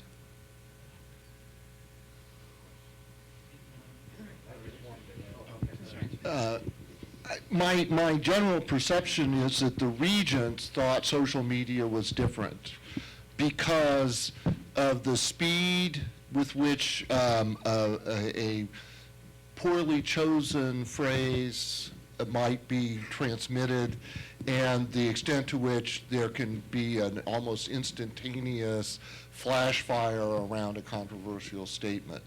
So that would be, I mean, at least to try to understand what was motivating them to draft this policy, I would say that was why they thought social media had to be singled out for special treatment, was because the consequences or the degree of disruption that it might cause presented new and different challenges than other forms of communication did. Yes, my name is Jerry Michelson. I'm professor of Russian Studies and currently a member of the Faculty Senate. I have just three brief points to make. The first one has to do with the interface in our discussions between lawyers and non-lawyers. Rick Levy knows that I'm being absolutely disingenuous and sincere when I say about him on the floor of the Faculty Senate that I have the utmost respect for you, because as long as you're around, Rick, we do indeed have our lawyer. We don't have to pay extra money for a lawyer or a series of lawyers. By we, I mean the faculty and the staff and the students of this university. We have our lawyer. Thank heavens for that. Now, the second point in that same area there about this interface is I think that we have made tremendous progress in the right direction by starting from the launching pad of legal advice, most of it from Rick Levy and therefore sage legal advice. But we have also moved beyond that stage with the appointment of and the tremendous amount of work that was done during these past few months by the Joint Committee, co-chaired by Charles Epp, who I did not even know personally until this all started, but for whom I have tremendous respect, and I think his role and his voice is going to continue to be one that we should all listen very, very, very carefully to in the future. But in that same area there, I think, Richard DeGeorge, I'm going to quote you here, and if I'm misinterpreting some of the implications of what you said a week ago at the other forum, I'm sorry about that, but the main point that Richard DeGeorge made when there was a panel discussing the future university is that whatever shape or form or size it takes, that the decision-making at universities has to be made, should be made at least, by those who have the most knowledge. And knowledge of the issues, knowledge of how a university functions in its laboratories, research, in its studies and classrooms and so on. And so what I'm suggesting here is that movement that we've made from the Levy stage to the Epp stage of this, without losing Levy, I hope, is one we have to continue moving towards. And since the term university governance has been used a number of times here, several times by Charles Epp himself, this is what I'm aiming at, is that ultimately whatever kind of a policy we have at this university for the use of social media has to be one that is determined by what we call joint governance, not just as a phrase, empty or half full or whatever, but as a reality, so that it satisfies the expectations not only of the administration of the university, current administration, but also the majority or even vast majority of the staff members, faculty members in our university. The second item that I want to make a brief comment or two, and there is a question here, and so because I want to ask anyone who wishes to respond to this. I was present and listened very, very carefully to all of the discussion that took place on Friday between the president of KBUR, Fred Logan, and those of us who were there. I was among those many who expressed our gratitude to him for coming all the way from Topeka to Lawrence, and spending all that time in a room with us. And there were a number of staff people there, incidentally. They may have even outnumbered the faculty members, and that's for good reason, because as many people have mentioned already, that the amount of anxiety that has been caused by all this is much, much greater than is the anxiety experienced by faculty members. Now, after that was a sincere expression of gratitude, because we saw him face to face. He's a human being of a certain height and weight and so on, manner of speaking. Now, before I made my remarks there, I expressed some apprehension about what seemed to me to be a fact, and that is that in the first hour or so of that interface, we did not seem to be speaking the same language. We were trying to bring to his attention the kinds of concerns which we have heard today, which we've heard a number of times in the faculty university senates and in the corridors of the university for the past almost entire academic year. And the only response that we got to these is that, in a sense, I'll put this in my pipe and smoke it. These are things I'm glad to be hearing, and it's important for me to hear them. But at no time did I have the impression that he was really prepared even to take any of those suggestions seriously. In fact, he repeated a number of times that the policy, those elements of the policy that we are the most concerned about and which cause the most apprehension on our part are not going to be removed. Now, we've heard some possible refinements of that from Chuck Epp and from Richard Levy, and we certainly hope that those softening measures, or whatever we want to call them, for example, in the area of due process, if it actually says there that the next Booth case will be adjudicated not just in the Chancellor's suite and in the Provost's offices, but down in the disciplines and the schools and so on. That's fine. But ultimately, I came to the conclusion, and I hope that I'm wrong about this, that the service that was done by that meeting with Fred Logan the other day was not very great to our cause. I'm not prepared to go as far as to say as that it was merely a publicity stunt on anybody's part, although that's perhaps the worst case scenario, as it could turn out to be just that. Now, the last point I want to make is a warning of sorts, and I hope that no one will reach the conclusion that I'm trying to foment violence here or invoke a revolution within the university. But I've been trying to get the university senate and the faculty senate to think a little bit about, down the road a little bit now, as to what the consequences might be if this policy comes out as we all expect it to come out, with those ugly provisions still in it. Now, it could be, as has happened many, many times in the past, that there will be an initial period of grudging acceptance or resignation, and it'll be followed by apathy. And that's a very common response in universities to, unfair moves. But I don't think that's going to happen in this case. Of course, if they accept the essence of the et cetera report, that means that they will, in a sense, be doing a complete flip-flop here. Then we will be greatly relieved. Our respect for the Board of Regents as an indispensable institution in our system will be greatly enhanced, and we will go on with our work in research and teaching and service and so on. Now, whether in that unlikely case we will turn out to be, as Provost Ritter has expressed a number of times, as at least as a hope that we will become a model for the rest of the country, I rather doubt that. Frankly speaking, we'd have to go a long ways from where we are right now to become a model for the country in that respect. But since we are pretty sure that they are not going to do this flip-flop, and if I'm correct, that this time it won't result in apathy, what could it result in?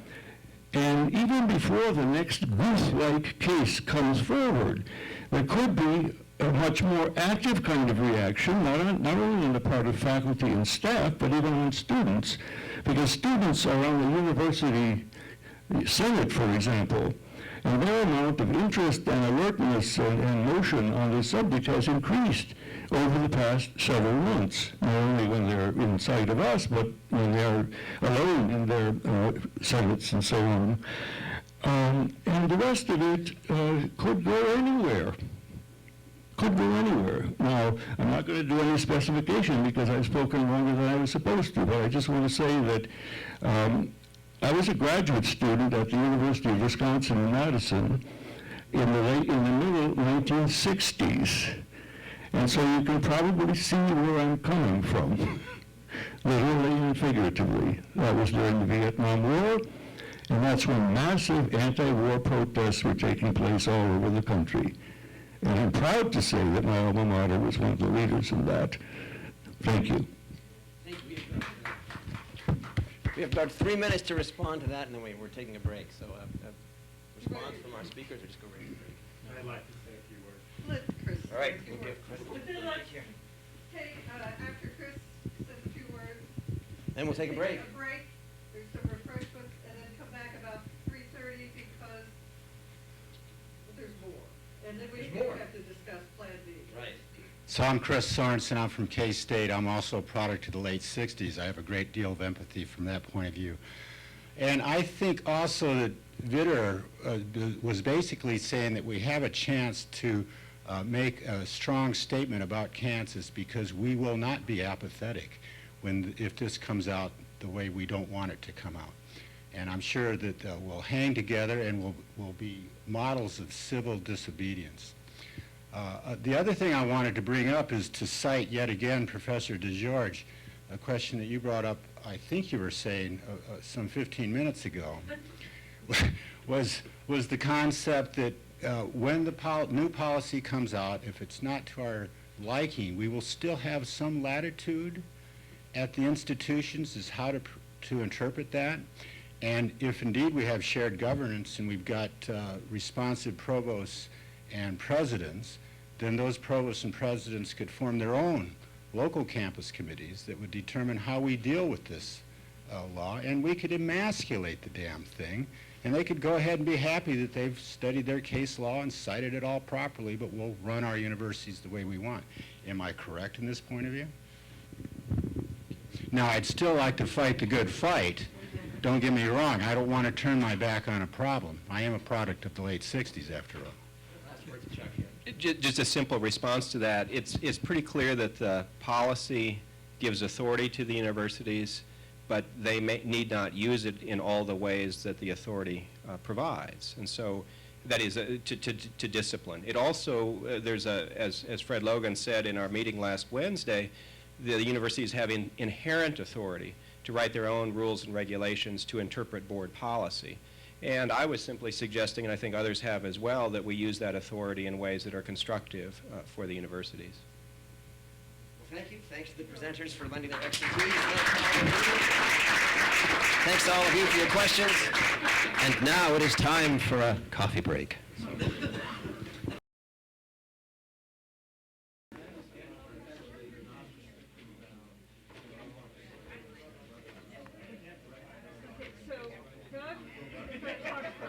know that. And then we're going to end with Phil and his call to arms or whatever. Okay. Hi, everybody. Now that we've all been disrupted, we can come back and talk about free speech. I think right when the bell started ringing, the third person here, who was a member of the working committee, was standing to introduce. So, where we left off, my name is Mark Fisher. I'm in the Department of Biochemistry. Thanks for all your work to everybody. Before I introduce this afternoon's speakers, I wanted to take a moment to read. This goes back to a lunch I had with Rick Levy a few months ago. Once this thing burst out on this campus, I thought, I got to write a book about this. This is really urgent. And I was finishing my last project, and so I asked Rick Levy to have lunch with me to talk about co-authoring a book on academic freedom. And he explained to me, very nicely, that there's a difference between academic freedom and freedom of speech. That was enlightening. He said, I'd rather write a book about the latter, not the former. And I came to understand it. So I have two quotations about freedom of speech, two brief ones, and then I want to say something about the history of academic freedom. I have a surprise for you all about that. So first, here's a quote from James Madison. I believe there are more instances in the abridgment of the freedom of people by gradual and silent encroachments of those in power than by violent and sudden usurpations. And the second one is from Ben Franklin, who was also quoted earlier. Whoever would overthrow the liberty of a nation must begin by subduing the freedom of speech. So now I move on to the first, to the academic freedom issue. So people quote 1940 as the know-it-all day when this all began at AAUP. And in fact, that's not correct. In 1913, a group who had conferenced together of economists, political scientists, and sociologists gave a group of 14 people a charge to come up with a policy about academic freedom. 1 year later, in 1914, they reported it back to the AAUP, and in 1915, the AAUP adopted the policy. So this goes, sociologists love to dig deep beyond common sense assumptions. And so this is what they asserted, a quick read. The safeguarding of a proper measure of academic freedom in American universities requires both a clear understanding of the principles that bear upon the matter and the adoptions by universities of such arrangements and regulations as may bear upon the matter, and as may effectively present any infringement on that freedom and deprive of plausibility all charges of such infringement. And here's their declaration of principles.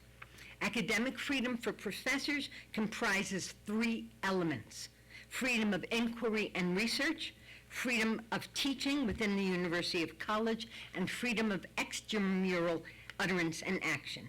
The first of these is almost everywhere so safeguarded that the dangers of its infringement are slight. The second and third phases of academic freedom are closely related and they're often not distinguished.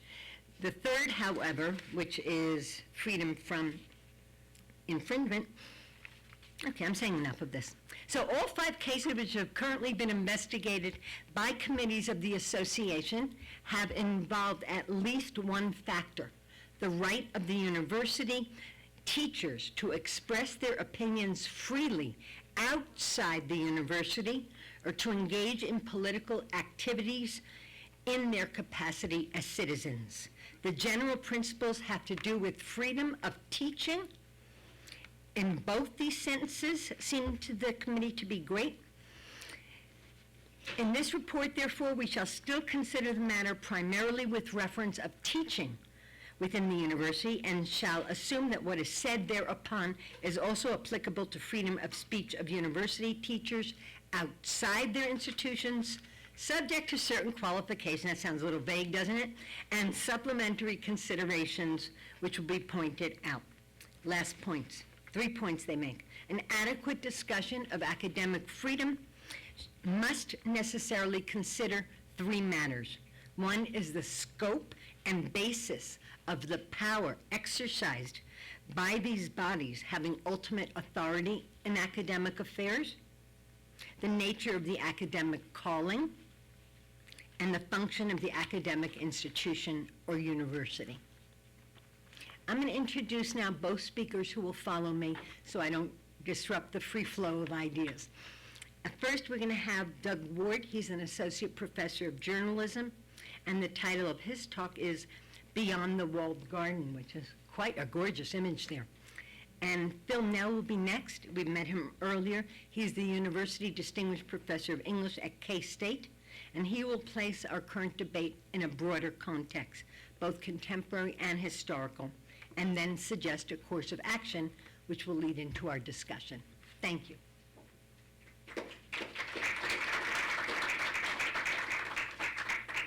So thank you. I am not a member of the Distinguished Professors Group, and I appreciate the chance to speak with you. From talking with Susan and from Chuck, I've talked with Chuck a few times, and I'm just really happy with the direction that his group went, and I think that it's right on the mark, and I really appreciate that, Chuck. I'm going to look at things a little bit differently, and mine is focusing more on things from the classroom. And it's called Beyond the Walled Garden.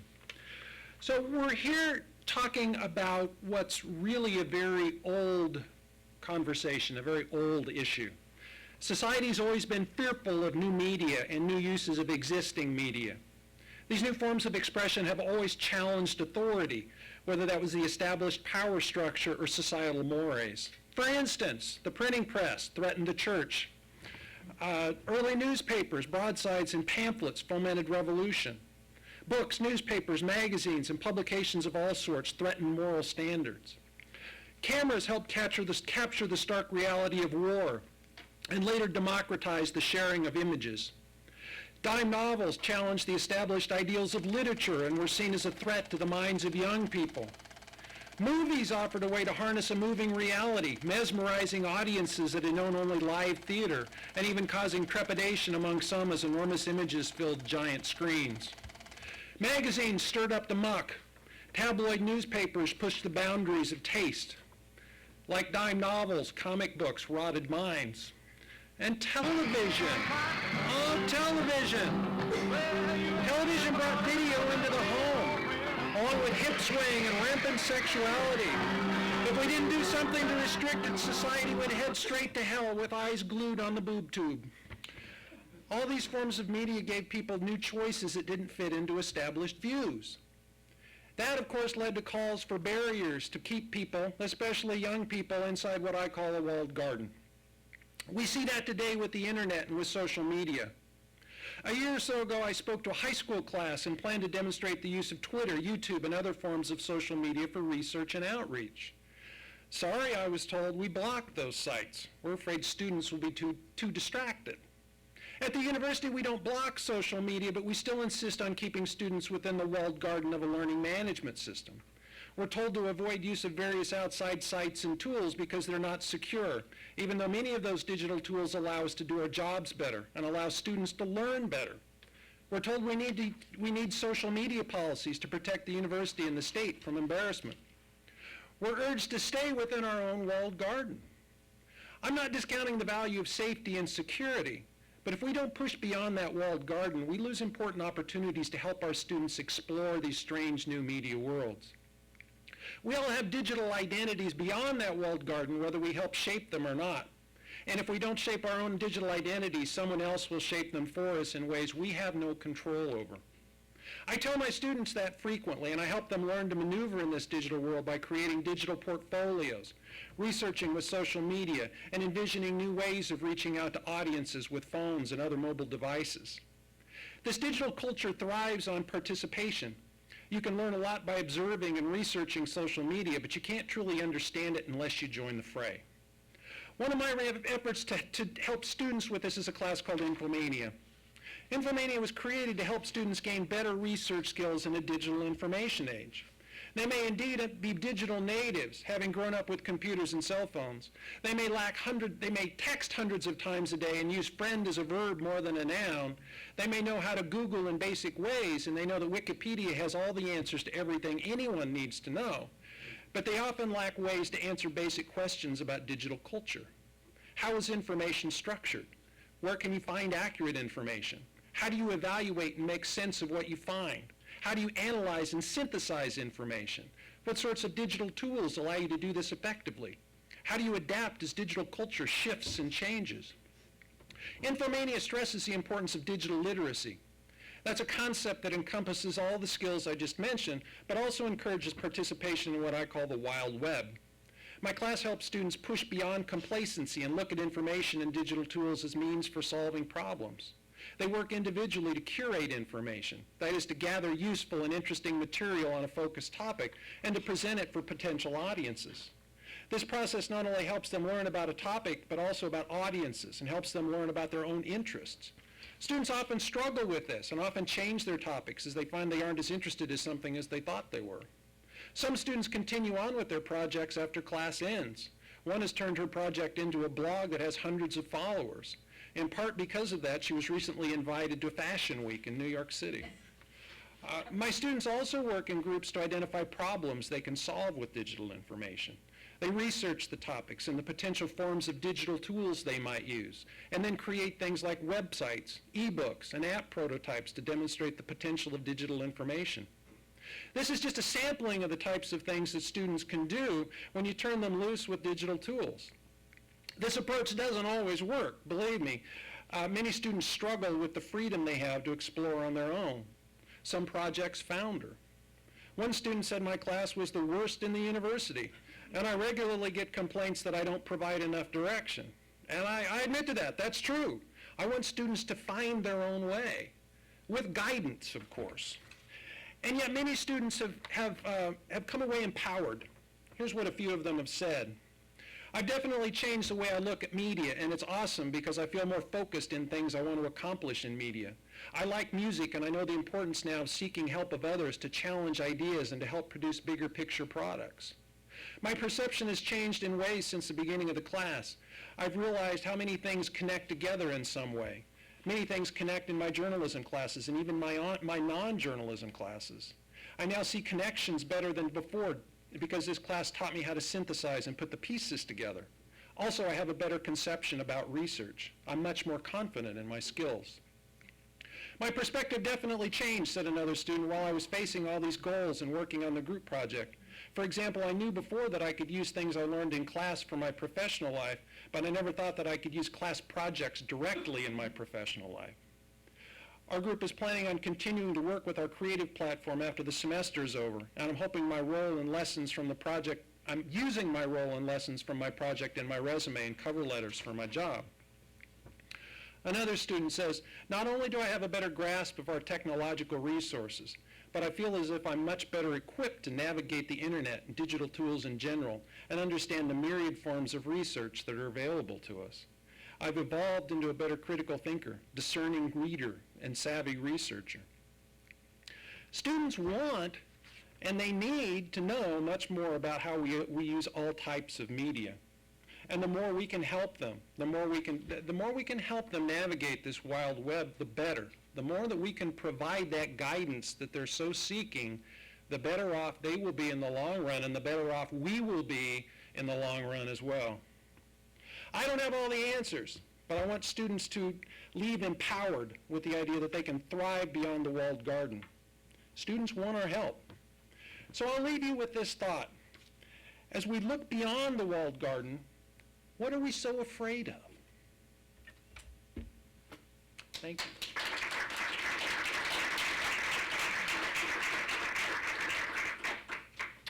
Okay, it's going to take me a moment to plug this in here. So give me a sec.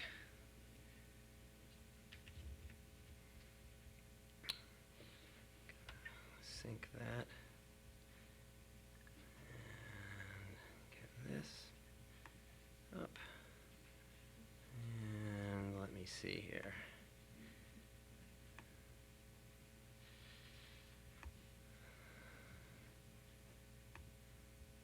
displays. That should make it work. And it's worked earlier. Oh, you pressed display mute. Oh, okay, well that's why I wasn't seeing anything. There we are. It's funny how that works. All right. Now we're ready to go here. Well, good afternoon. Thanks to everybody for coming, to KU for hosting, to all the speakers before for their thoughtful presentations, which I wish I'd heard before writing my part thoughtful, part polemical presentation you're about to hear. And of course, thanks to Susan Kemper for organizing this. I'm Phil Nell on Twitter. The Board of Regents is KS Regents, and as you know, the hashtag for this conference is Free Speech KS. So if you tweet, feel free to tag us, and if there are any regents here who want to follow this but aren't watching it right now, I'll also be periodically live tweeting this talk, and I'll post the full text when I finish. And I wanted to open with that because everything that I'm saying now, everything that we've said here today is protected under the First Amendment of the U.S. Constitution. It's protected whether we say it in this room, in a blog, via social media, or directly to Regents Chairman Fred Logan. There we go. Oh, now this is not centering anymore as it's done that. Let me see if I can get this going here. Sorry about that. There we go. And my live tweeting isn't working because it's resized my screen, so I can no longer see my screen, which makes it hard to do. All right. You know, technology. Anyway, I also open with that because what we are doing here is we are asserting our rights as scholars to academic freedom, and as the AAUP's 1940 Statement on Academic Freedom reminds us, a statement that we've heard referred to several times here today, institutions of higher education are conducted for the common good. The common good depends upon the free search for truth and its free exposition. Academic freedom is essential to these purposes and applies to both teaching and research. This fundamental principle is under attack, and not just in Kansas, but in South Carolina, in Tennessee, Michigan, Colorado, and many other places. Across the country, opponents of freedom of speech are trying to quash intellectual inquiry, to prevent educators from doing their jobs, and to take away their basic rights as citizens. Now, of course, that's not how they put it. They offer different reasons. A state legislator in Michigan has threatened to take $500,000 away from Michigan State University's budget because the university has a few courses on labor unions. According to him, even to talk about the subject would, quote, encourage labor disputes. Meanwhile, Tennessee Senator Stacey Campfield didn't like the University of Tennessee's student-run Sex Education Week, which included speakers from a range of perspectives, including clergy and proponents of abstinence education. So he proposed legislation forbidding the university from using any of its money on any invited speakers.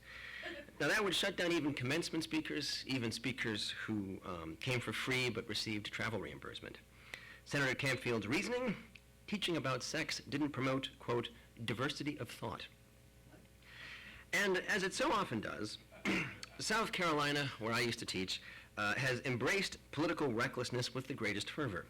This year, its legislature cut $52,000 from the College of Charleston's budget because, as a voluntary summer read, the college recommended Alison Bechdel's award-winning Fun Home, a lyrical, beautiful memoir about her own coming out and her relationship with her closeted gay father.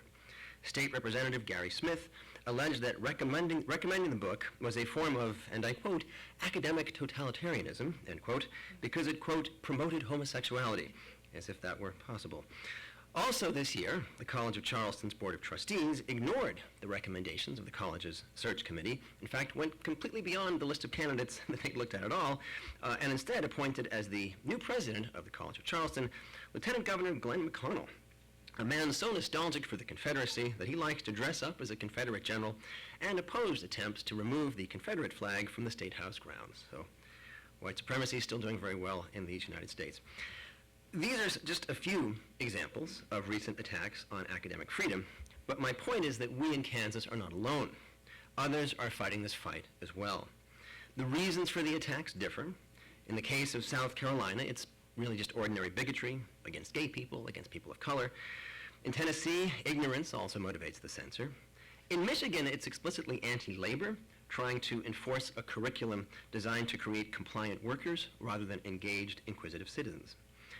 I would say that ideologically, Michigan censors are the closest to Kansas censors, in that both see the university not as a place for intellectual inquiry, but as something that produces future employees. Let me see if I can get my next tweet to show up here. There we go. The resizing of the screen has slightly complicated this little challenge. The Kansas Board of Regents views Kansas universities as poorly managed credentialing factories. The regents see themselves as the new management, here to tell us how we should do our jobs, advising us not to step out of line, to just keep producing the diplomas that students are paying for. This is why the Board of Regents always justifies their policy by telling us it's legal. We're lawyers. We've checked the constitutionality of this, and it's legal. To that, I have 4 responses. First, if you actually have to check the constitutionality of your social media policy, then you're aware that the policy is so extreme that people are going to tell you, hey, this is unconstitutional. Second, while it's certainly worthwhile to investigate the legality of this policy or any policy, why is that the only question that they seem to be asking? Why not ask, is this good for higher education in Kansas? That, after all, is their job as regents, to advocate for higher education in Kansas. Third, they don't ask these questions because the Kansas Board of Regents sees a university as just another corporation. But, as we've discussed today, a university is, of course, quite different from another corporation. People who work for universities exchange ideas because it's our job to exchange ideas. Dissent, debate, discussion, freedom of inquiry are at the core of what the academic enterprise is all about.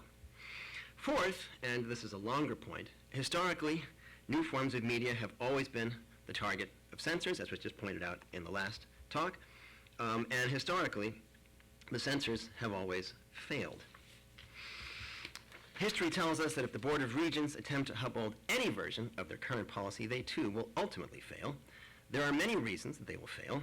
The first of which is that powerful ideas like freedom of speech are stronger than the state, more enduring than those who would suppress them. Socrates questioned the wisdom of the Athenian state. It sentenced him to death by drinking a mixture containing hemlock, which fortunately the regents haven't resorted to yet. But my point is not that. My point is that we do not remember the people who tried to censor and ultimately killed Socrates, but we still remember Socrates and his ideas, among them the Socratic method of teaching, of asking questions to help our students and to help ourselves arrive at a deeper understanding. I use this in my classes every day, and I expect many other teachers here use it as well. Moving ahead in time, in the 17th century, when the British Parliament sought to replace one means of censorship with another, John Milton wrote one of the most eloquent defenses of freedom of speech.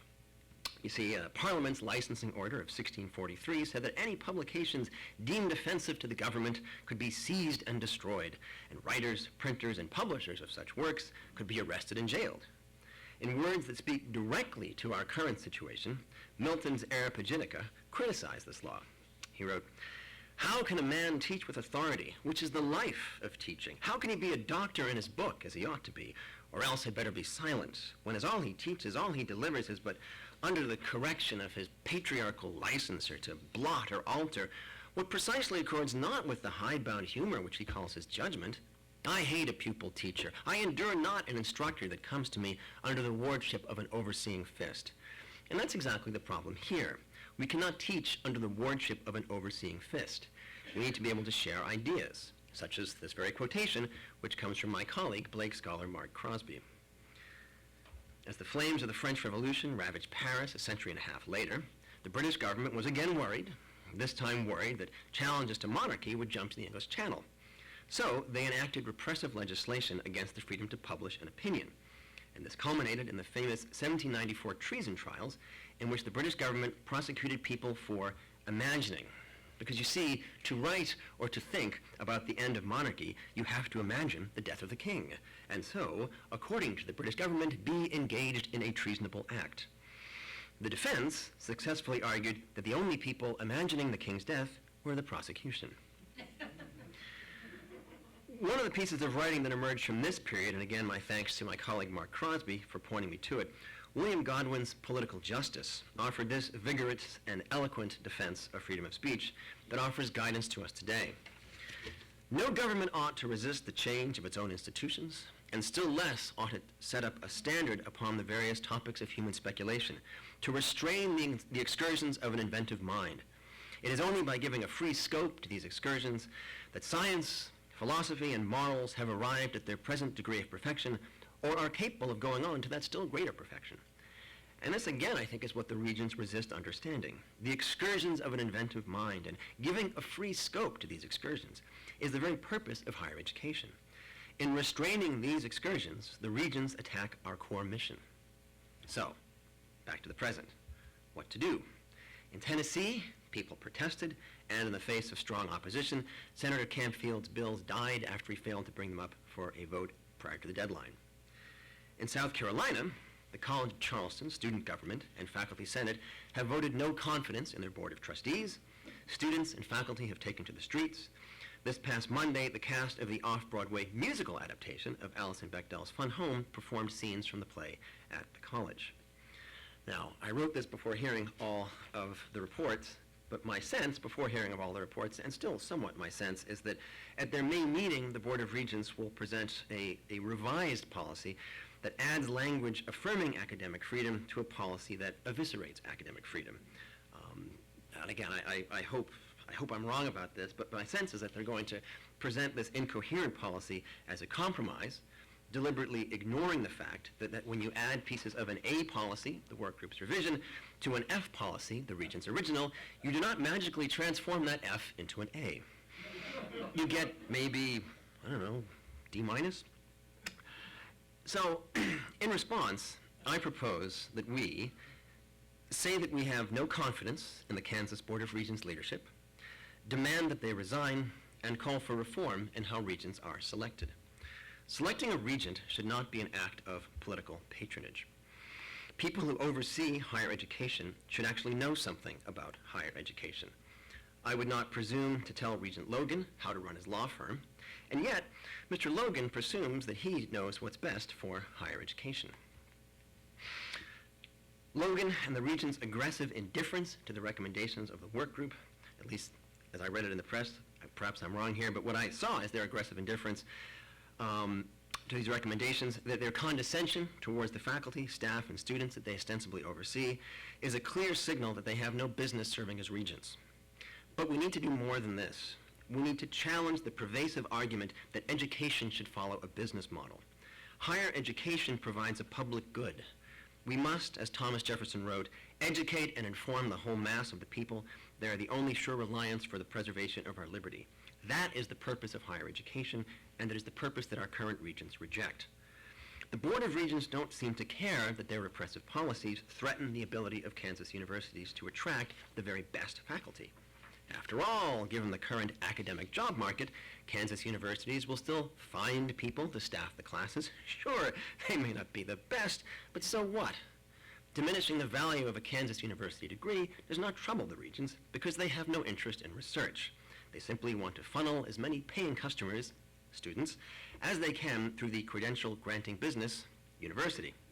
Because you measure the value of a university by how many degrees it grants, don't you? Of course you don't.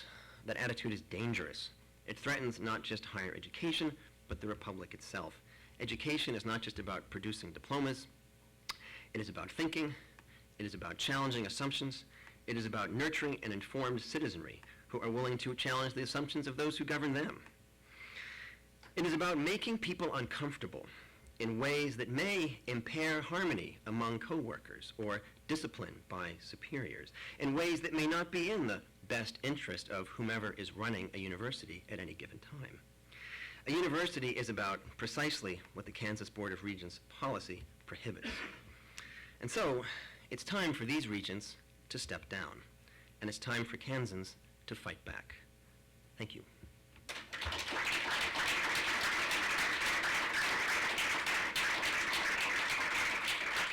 And I will now post this in its entirety.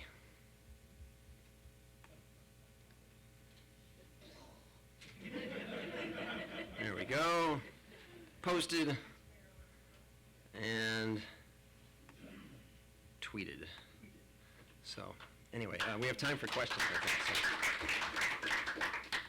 Oh, and I should roll my credits, too, while we get the questions going here. Sorry, I meant to get that in there as well.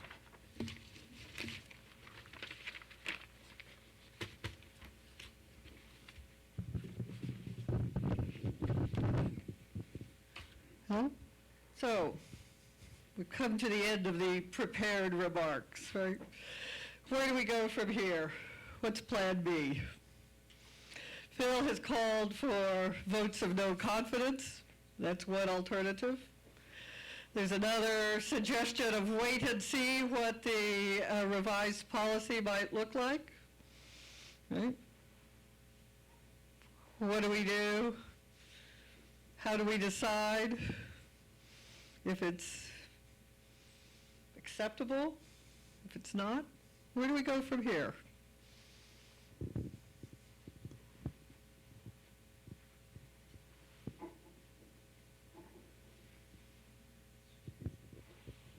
I want to thank you for your speech. It made me worry a little bit about whether you think you might get yelled at by the regents.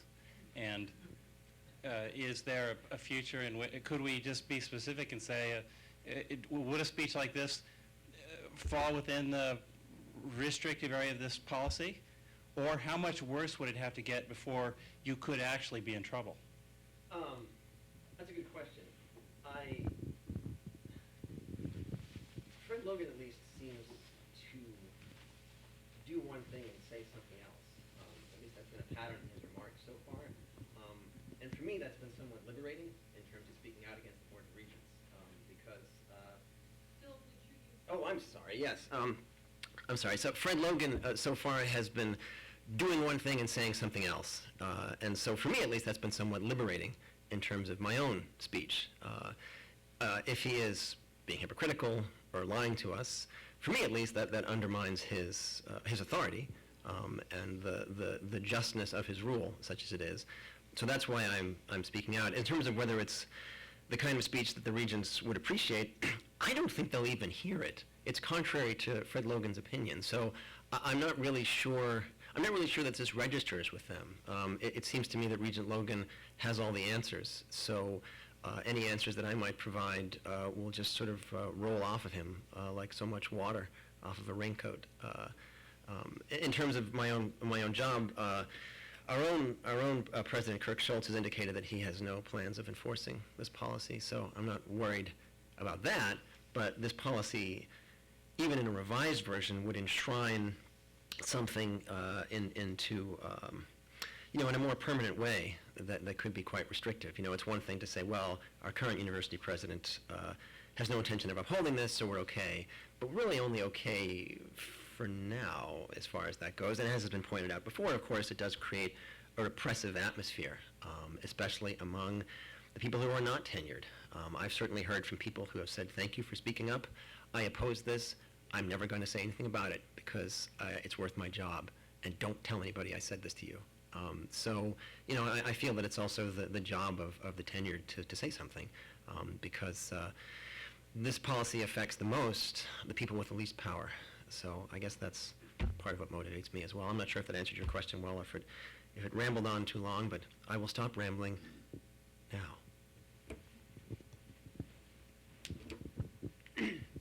Yeah, well, I think we would all agree that we didn't come here just to commiserate and to wring our hands about how bad things are. I think we came here to first certainly discuss the situation, get the lay of the land, and then plan an action. Now, I think we need to plan that action now. I think we have to be ready to go when the new report comes out of the new rules, whatever they are, whatever we'll call it. And then once we're certain what our target is, then move with these plans. I think among those plans should be a vote of no confidence on the campuses. I think another plan should be, and I might add that some of these plans that I'm trying to speak about now were formulated in a van of radicals that drove from Manhattan to Lawrence earlier today. But some very good ideas came up. Another was perhaps some sort of civil suit, fighting these people in their own ballpark with legal issues. And then beyond that, I'm not entirely sure, but we need to resolve things to do that are concrete, and to use a pejorative, not academic, right? That will move us forward and strike these people and get something done.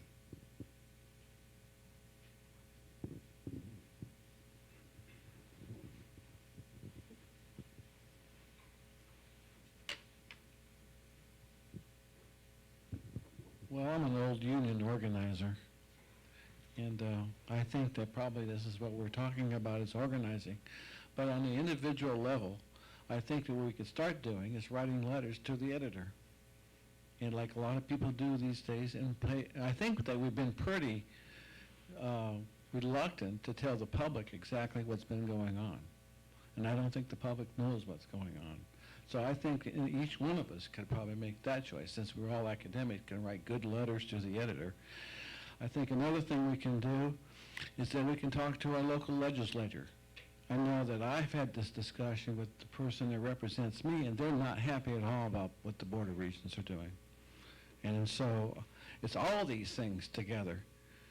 Talking to our students about it, writing letters to the editor, talking to our neighbors about it. All right, again, it's not just our problem. The attack on First Amendment rights is serious these days. We talk about these isolated incidents, but it's not just that. I'm always reminded of Seymour Martin Lipset in his last chapter on Political Man, talks about how big business has always been hostile to the academic world. And that's probably one of the reasons why we want to keep at the forefront academic freedom. And so we have to protect our own interests. Now, in my institution, we do that because we're unionized, we're organized. And of course, that means a lot in terms of how we deal with individuals and how we deal with grievances, and of course, how we've dealt with the Board of Regents. So that's all I have to say.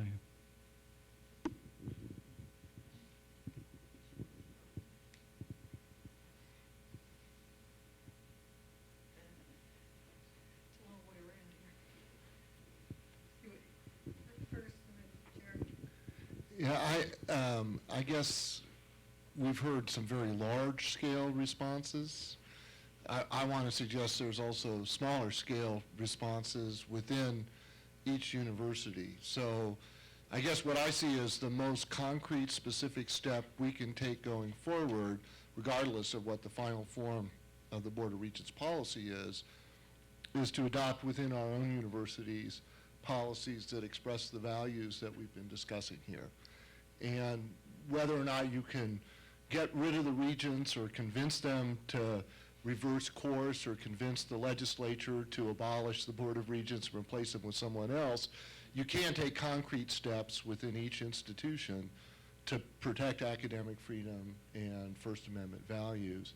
So I would strongly encourage that to be a big part of Plan B.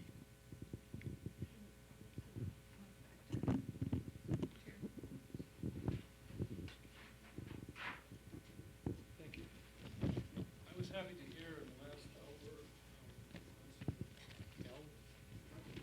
hour. I was happy to hear you, Professor Allen, during your remarks express the same kind of perception that I did about the meeting with Mr. Logan. One thing. So I'm not going to go over that again. And I'm glad to hear also that there are some concrete steps, both small and large, that are being proposed here at the present time. I want to make one brief statement that I think it would be helpful, not as any sort of conclusion to I won't presume to be the person who brings our deliberations to a conclusion, but I think that they're missing right now from at least today's debates or today's discussion. And at the meeting with Mr. Logan, our most recent president of the Faculty Senate Chris Stedman, who's in the room here, tried to get him to give some kind of a response to the question about the laws that are being considered right now having to do with the possession and use of guns on our campuses and indeed everywhere that we are, including apparently the places where we play and the places where we pray. And he did not. He completely avoided this question. So that suggests to me that we're going to have the same kind of difficulty with I know the difference between the KBOR and the Kansas legislature, but that's one of the places, it seems to me, where the KBOR could be serving as a bulwark against outside forces that threaten the university's academic freedom, and I don't think they're going to do that at all on this issue. But getting back to the issue at hand, which is freedom of speech, I spoke yesterday, that day, I used the name of David Guth. And I only dared to use it because Mr. Logan had used it twice himself before that, so I thought it was safe ground. But then he responded to my use of it by saying that he didn't want to discuss the David Guth case at all. So I would like to not discuss the David Guth case, but just make a couple of remarks about it, which happen to reflect as precisely as I can my own point of view on this. I tried to connect also what's going on right here within our university system with some of the things that are going on in our society at large. And the closest analogy that I can think to the David Guth case at the moment, and one which is far, far, far away from being resolved, and that is the David Snowden case vis-a-vis the NSA, the National Security Agency. Now, he has for the time being taken refuge in Russia, which sounds awful, except I can assure you that for any of us it would be perfectly safe to go there. I do it once or twice every year for my work. But Mr. Tubin, I think his name was, the reporter from the New Yorker and CNN the other night, when he was asked about Snowden, he said that he believes that Snowden needs to be prosecuted and sent to prison. Now, that's a defensible point of view, but also defensible is the point of view that he will come out not only smelling like, maybe not smelling like a rose here, but as some kind of a hero in American history. Now, I want to say this about David Guth. If you parse the actual words that David Guth used on his tweet and take out emotional overlay, etc., you come up with a position on a crucial matter in our society that perhaps 40 or 50% of the people in the United States will agree with. And so, for that reason, I want to say that, in my opinion, David Guth's greatest sin and his greatest service to public discourse in this state was his calling a spade and naming the gun lobby, the all-powerful NRA, as one of the villains in the sickness that pervades our public institutions and our society, along with Americans for Prosperity, etc., etc., etc., etc. Okay, I've said it.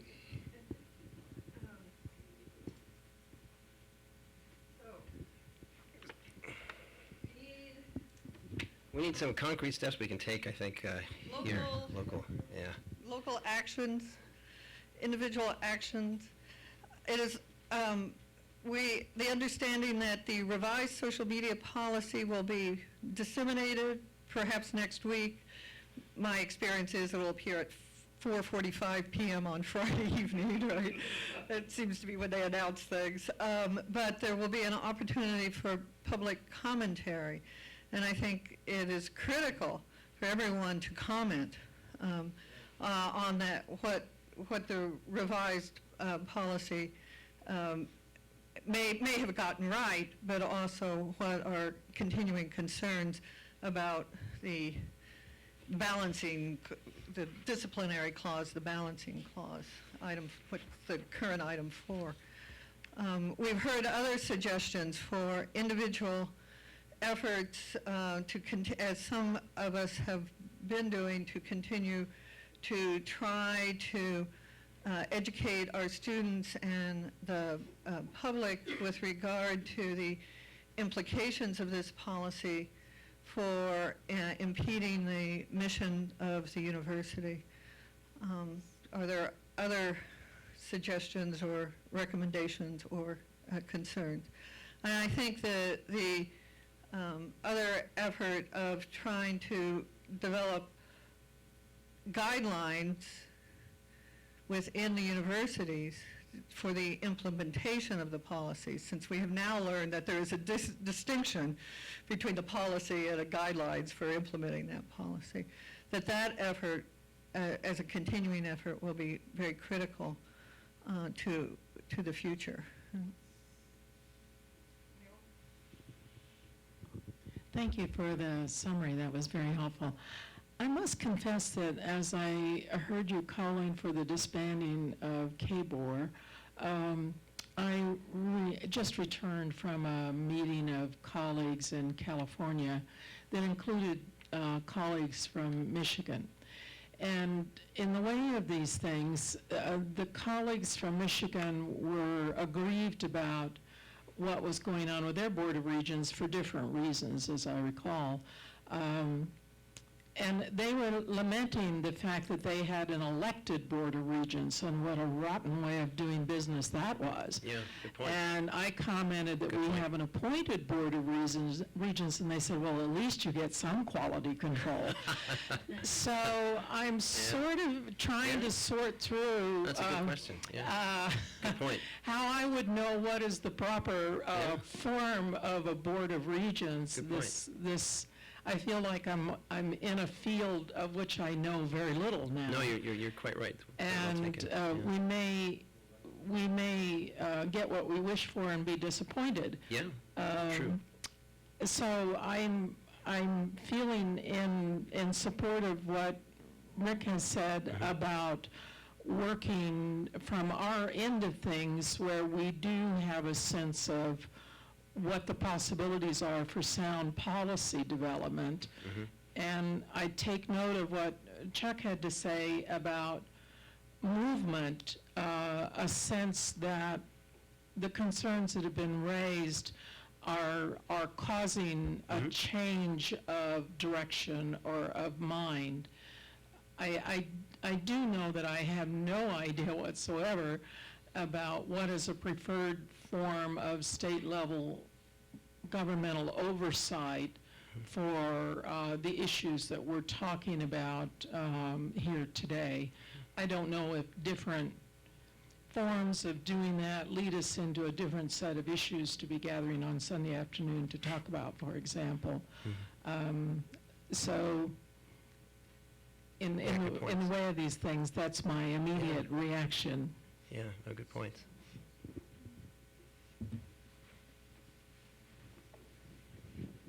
My name is Danny Anderson. I'm the Dean of the College of Liberal Arts and Sciences. And just as I listened to all the comments and the way that Mabel was echoing things here, I do want to say that it's crucial that we think about the way that we develop our own internal policies.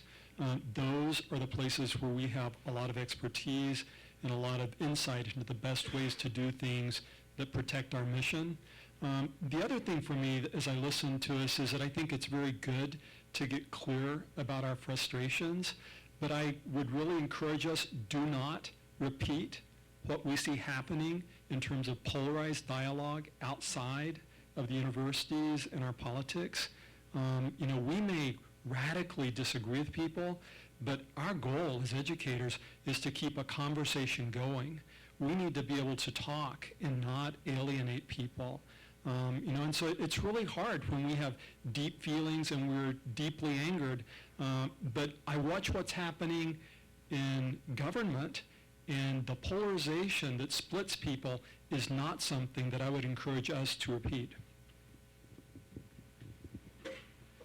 And I would like to say that I don't think I should be the spokesperson for this or anything. I'm not the I lack the political skills necessary for this, so I'll be on sabbatical next year. I hope someone who's more politic will take up the reins.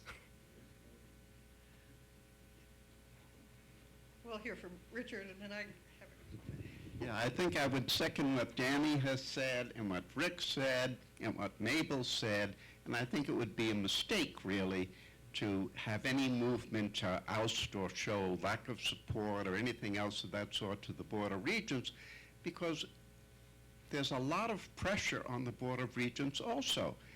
There's the legislature, which may be part of the problem, and they may be interested in supporting the university and keeping the legislature from doing something worse.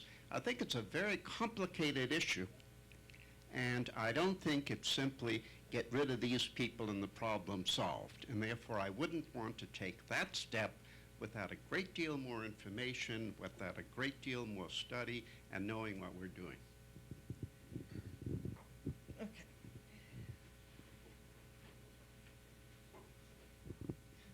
Brian Spooner, K-State. I don't disagree with what Richard or Danny has said. I reject the idea that we back off, if you will, and simply work internally we should work internally in our institutions to be able to deal with this appropriately, but not taking a public position on this kind of Board of Regents activity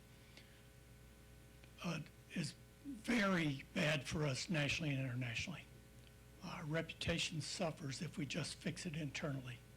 I'll remind some of you that have been around many of you have been around for a while, that in the last couple of iterations that we've had in this state on creationism being taught in science classes, the fact that the State Board of Education had no power to enforce that in local districts did not translate nationally.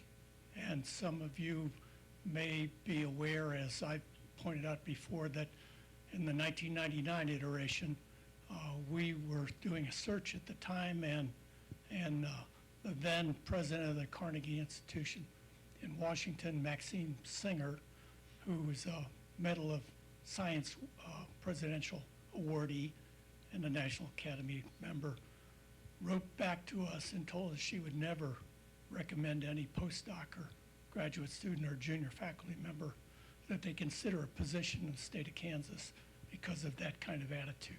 So we need to be vigorous in expressing our opinion counter to the position that the Board of Regents has taken, even at the same time we're working internally to be able to live with it.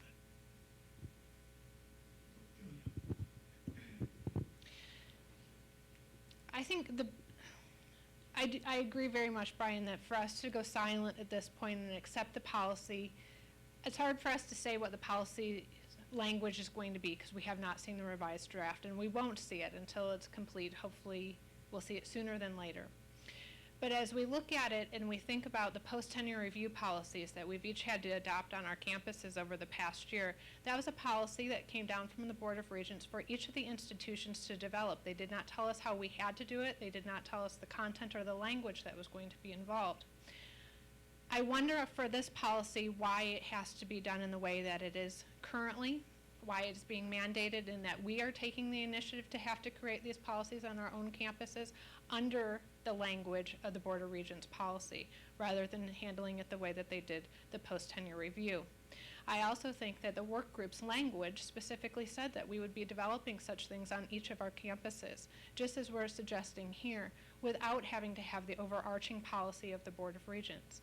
And I think that we can continue to ask for just that. That's the policy that I think that all of us agree, at least as I hear the conversation in this room, is the direction that we would like to see the Board of Regents go.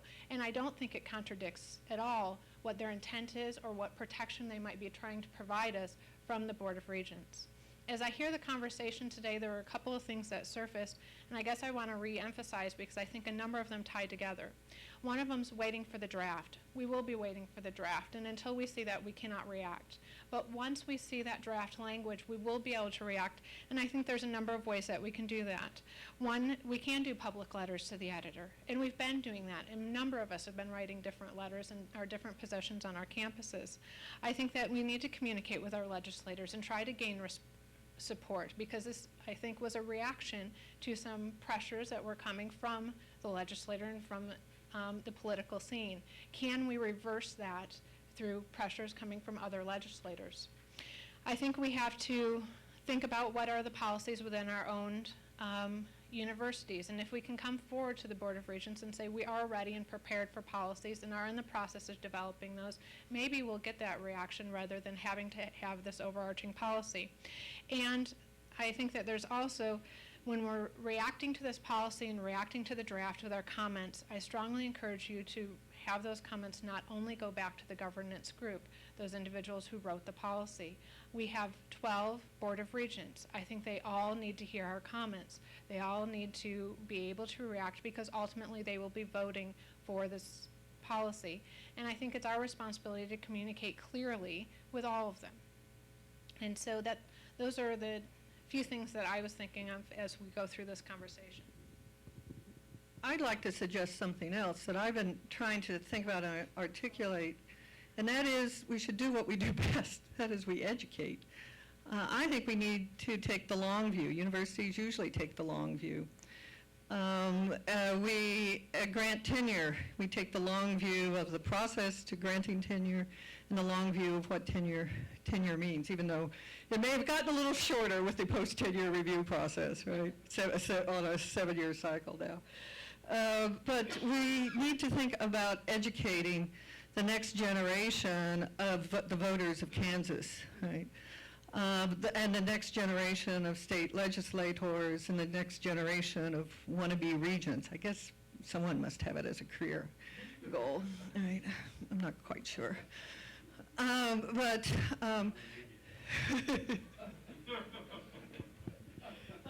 lost my complete train of thought. Right? Okay. Educate, right? So at KU in the last few years, we've adopted a great number of different policies about educating students with regard to all sorts of things. So there's a mandatory policy on discrimination, on educating students with regard to rights of individuals with disabilities. We have all sorts of policies with regard to responsible conduct of science and responsible conduct of scholarship.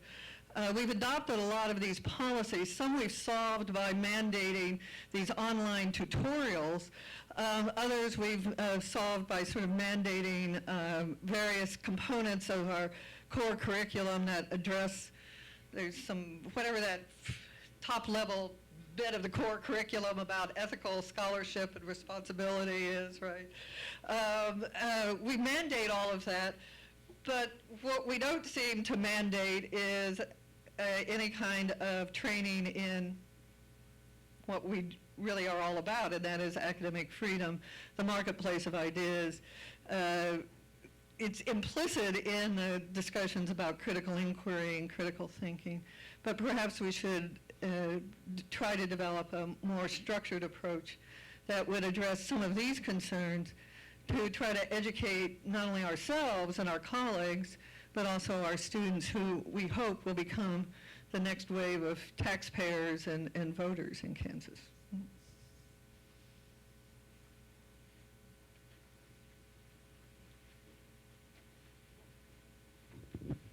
I'm an outsider. I'm from the public, but I also work at Metropolitan Community College, and I'm the administrative support to the Chancellor's Policy Review Committee.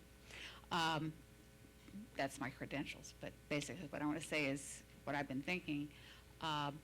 It would seem to me that if the Regent's policy is general tenor in this room is not acceptable, you know, the changes or the lack of changes, that what you might want to do, yes, individual policies for the different colleges in Kansas, but to articulate it, have the words be the same, so that what your response to the Regent's policy is such that it's absolutely clear to anyone who's digging into it at all that you're speaking in the same voice. That's just my thought.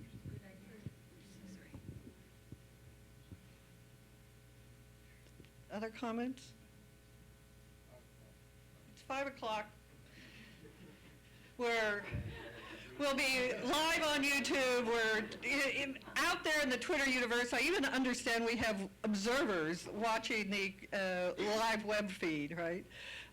But it's time for supper for some of us.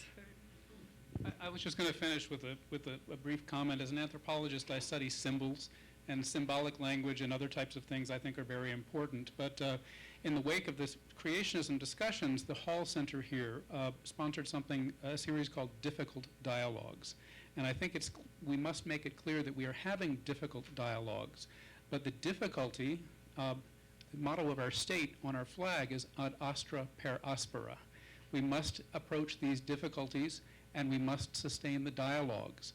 And I think that symbolic speech resonates with what it is that is the task at hand. Thank you all. Thank you.